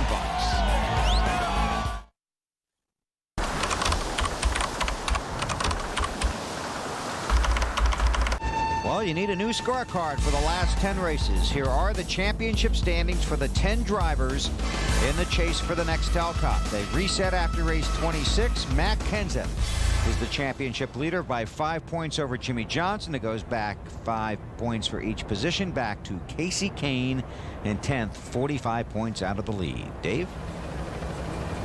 Hey, this is Kyle Busch down here on main stage, Richmond International Raceway, with all the excited Nextel fans over here. You got to keep going now. I'm going. Hang on. Why you got to interrupt? Anyways, Dave, how was it broadcasting this race? Was it good making all your broadcast stations and whatever else you guys have written down on your notepads? Yes, but I broke the first rule of broadcasting, which is never give someone else the mic. Okay, as far as you're concerned, not win the race tonight, but move yourself up in the chase. So weigh your odds here going into the chase now. Kyle Busch in the 5-car. I think they're pretty good, really. There's 7 places that we tend to run really strong at, or we feel like we can run really strong at. And there's two races in there that we need to work on, Texas and Atlanta. We don't feel too strongly about those, but we feel like we can turn it around and try to run well there. And Talladega, that's just a crapshoot race for everybody. You never know what's going to happen. So I'm gonna base this on being championship contenders. Of course, we have been all year. So why stop now? When one sits down and analyzes your gear, the word turnaround comes to one's mind as well. You kind of gave away races at Phoenix and at Charlotte, and after that something happened. You guys hit a switch or something, and you really finished out the rest of this year up to this point. What happened? I hit a switch, I guess. You know, I had a sit down with Mr. Hendrick and Mike Hilton as well, too, and we had a decent talk about just the way life should be and the way life is in general. And it's not all about you. You know, you have to go out there and respect your fellow racers, and you want to be able to have not only friends out there, race against friends, and not have any enemies. So that was probably the biggest deal for me, and just realize that you can't win every race, you can't lead every lap. We tried here tonight, but obviously it didn't pay off. So we kept it in one piece, we were able to prevail, but you know, also I'm glad that those 25 points didn't come into any effect. You know, we couldn't, with 25 more points, we wouldn't have been any further up, and nobody would have passed us if we had any more, so it was pretty good. Kyle mentioning the penalty from the Charlotte race. How was it strapping into the race car after that? Was there a weight lifted off of you after you had those talks with Rick and with Mike?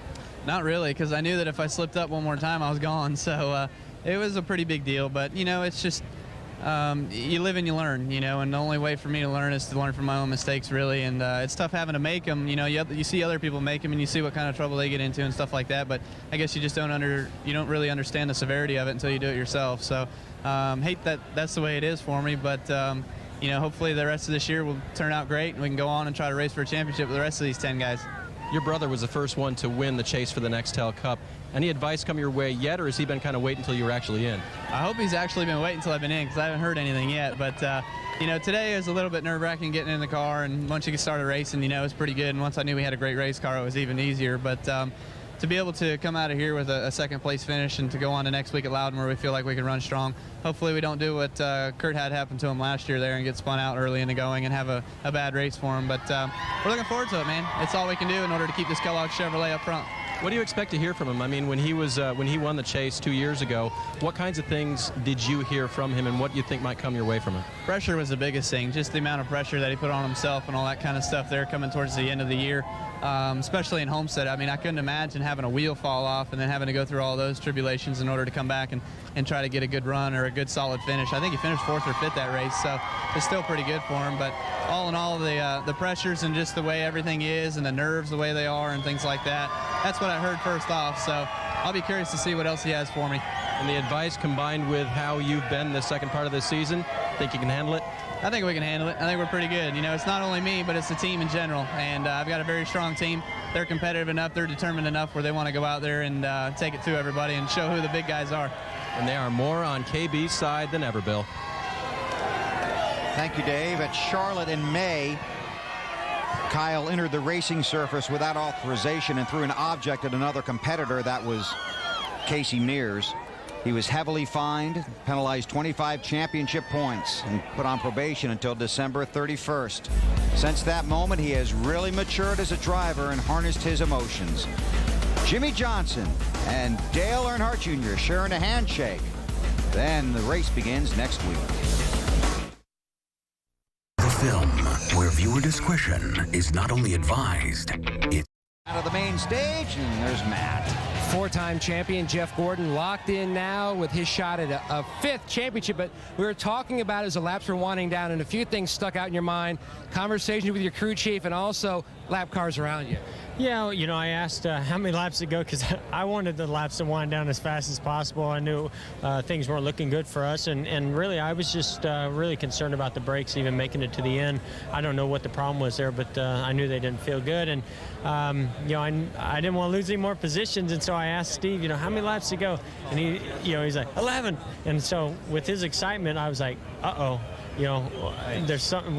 It must be really, really tight. I mean, I knew it had fallen back. I didn't know how far back, and I knew things weren't looking good. But I knew some other guys were having problems as well. So, you know, it definitely was not the kind of night we wanted to have. But to be in is exciting. You know, to fight as hard as we did, not just tonight, but you know, all year long so far up to this point. I'm really looking forward to these last 10. I think even though we didn't perform well tonight, I think this team is really capable of getting it done in these last 10. I know everybody else is saying that too, but you know, the chase format is just very exciting. You know, you basically are on a almost level playing field from this point forward.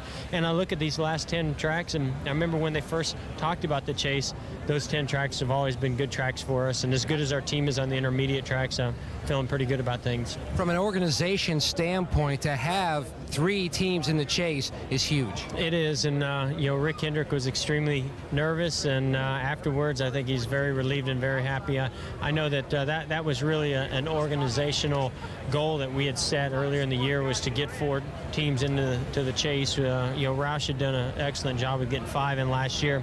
And, I think that Rick's really relieved and excited to have 3 of his teams in there. And hopefully one of those teams can win that championship. We're certainly going to do all we can with the DuPont Chevrolet to try to get it done for a 5th time.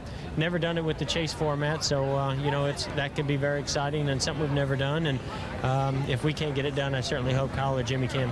That would be huge, because you look at your trophy case, you've got some special Winston Cups, you've got the Silver Anniversary Winston Cup, and then if you could add a Nextel Cup, that would be something no other driver has done, looking at the different types of cups that you've won. Yeah, and we've got 50th anniversary for NASCAR Cup too, so we've had some special moments, but I tell you what, ever since Nextel and Sprinter came on board with this program, they've just stepped it up to a whole nother level.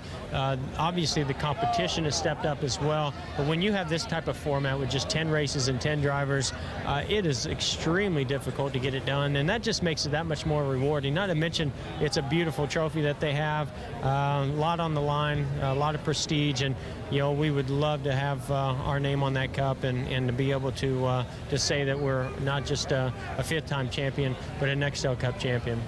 Jeff, you guys didn't make the Chase last year, and the teams that don't make it say, well, we're going to start racing for the following season. That's right. In the last 10 races. You made big changes in your team with 10 to go last year. If you had waited until after the season to make those changes, do you think you would have made the Chase based on chemistry and communication? It's hard to say. I don't think so. I mean, I feel like we were going to make a lot of those changes anyway after the season. Robbie, and I and everybody on the 24 team had hoped that we would make it into the Chase and we could get through the season together and maybe win a championship, but we just didn't perform. And once we knew that we weren't going to be in, we just went ahead and made those changes earlier and brought Steve Letarte in as a crew chief just to start getting him that experience of being on the box and us working together. And he's been at our team for 9 years, and so it seems like we've been working together for a long time, and it was really a natural how things blended together right away. But I really believe those 10 races are really what got this team turned around and excited when the season started to get ourselves into this Chase for this year. Hey, Jeff, this is Wally. Congrats. Thank you, Wally. I know you're going to enjoy sleeping. I haven't been doing a lot of that for a while. But, you talk about the last 10 races that, you guys are pretty excited about. But is there one track out of those 10 in the back of your mind that you're just a little bit worried about?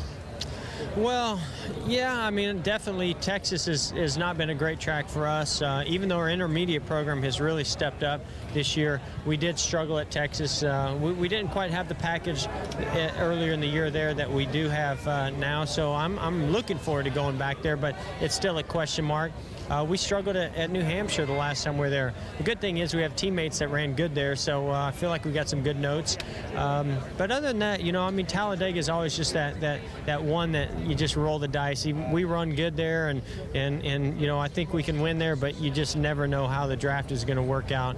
But I feel really good about a lot of the tracks that are coming up in the last 10. They all feel good to me, and we've won at pretty much all of them except for, I guess, Texas. And Homestead was good for us last year at the end of the year, so I'm pretty excited. I mean, I really think these last 10 are going to be good ones for us. How much testing are you guys have left? I mean, you guys going to, I know you go to places that you don't race sometimes to try to learn some things, but you guys have some tests lined up? Well, I don't know if we have any more wind tunnel tests coming up, but we have 7 posts running all the time and sim stuff on the computer, and then I know we're going to Homestead. Other than that, I don't know if we have any tests left. I think that's pretty much it. Jeff, did you see Danica Patrick sing the "Take Me Out to the Ball Game" at the Cubs game? No, but I hope she did it at least as bad as I did. You're no longer the worst. Yes, yes. You know how much that has been haunting me? Yeah. I think I finally got that curse off my back this year, though, with that win in Chicago. I think she picked it up from you, so congratulations, buddy. Hey, thank you, guys. And Bill, on the singing note, I think I'll just pass it back to you. Thank you, because we're not going to ask you guys to do that. Jeff Gordon back in the chase for the championship. Take a look at the breakdown. Jeff talked about Jack Roush getting 5 teams in a year ago. Rick Hendrick has 3 in this year. Richard Childress has a couple. Roush with 2. Dale Earnhardt from DEI. Denny Hamlin representing Joe Gibbs. And Casey Kane gets Ray Evernham back into the chase for the Nextel Cup.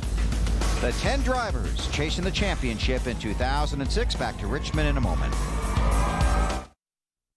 You want to make your hard-earned dollar go a whole lot farther, get ready. Today, it's Casey Kane's turn as his Charger takes the checkered flag. Casey Kane is home free. Here at the Texas Motor Speedway, he takes the checkered flag and claims his 2nd win of the season. Casey Kane's Dodge wins the Coca-Cola 600 at Lowe's Motor Speedway.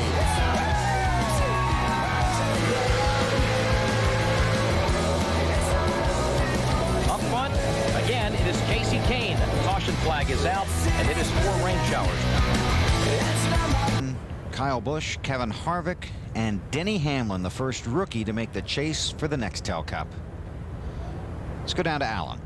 Casey just said, "Are you guys on the air?" I said, "Yeah, we're live." Casey, he's a growing boy. He's worked hard all night. He had to grab something to eat during the commercial break. I can't blame you. We talked to you earlier. You're in all week long, all month long. You've had to listen to, how can the guy with the most wins maybe not be in? What was that like for you? It was tough. I mean, to look at why we weren't in and look at all the different things that have happened. I mean, you look at a few different things, but then you always come down as a driver down to what you've done wrong. And I've lost just some points in those 2 weekends in a row, and that's what you see on TV, and that's what, as a driver, you feel like you screwed up. And I'm just proud that I made it, relieved, and pretty happy for my team. I mean, those guys have done an awesome job all season long. They kept me in there, and Kenny Francis is the man. He does a great job up on that box, and in practice, I knew we had a good car. He kept making it better, and I was pretty happy with those guys. Very quickly, can you win the championship? I think we have as much momentum going into that as Kevin Harvick, as Matt Kenseth, as anybody going in, and we definitely have the most wins, and we're not satisfied with that. We want more wins, and we want to be consistent in these final 10, and yeah, we have a shot at the championship. Good luck to you. All right, thank you. Casey Kane, he's in. Marty? Kevin Harvick has decided that his back hurts. He wants to sit down. I was going to let him throw some hats in the stands. You want to do that real quick? We don't have a whole lot of time. Let's see how his arm looks. Throw him quick. Not very good. How far can you get? Very good. All right. Your teammate says you're the man to beat. You're on a roll. Do you agree with that? Well, I think right now everything has gone really well, and we've been able to win 3 races this year. And momentum has a lot to do with what we do in our sport. Our guys are pumped up. We feel like we can win week in and week out, and if we can keep that momentum on our side, that's the most important thing to get through every week. Did this serve notice tonight? Dave Burns asked this question earlier to Todd. Did this serve notice that you guys are one of the ones to beat? Well, I think we have as good a chance as anybody. Our cars are running well. Our team is performing well. Our pit stops are good, so everything's going good. We feel like we have a good plan of different cars and the cars that we have raced mixed into the last 10 races here, and we're just going to lay the gas pedal down and go for it. Interview number, I think 4,000 or so, right, for you since the race was over? Yeah. Well, it's been a good night. Our GM Goodrich Chevrolet had the Bare Naked Ladies on it tonight, and to win the Chevy Rock and Roll 400 is pretty cool for us. And Kevin is done with interviews, Bill, and he's in the chase for the Nextel Cup. Thank you, Marty. Thank you, Kevin. Well done. Appreciate you hanging around. Matt Kenseth won both races at Bristol. Casey Kane won the Busch and Cup race at California. And Kevin Harvick won the Busch race and the Cup race at Richmond. Our post-race coverage continues in a moment.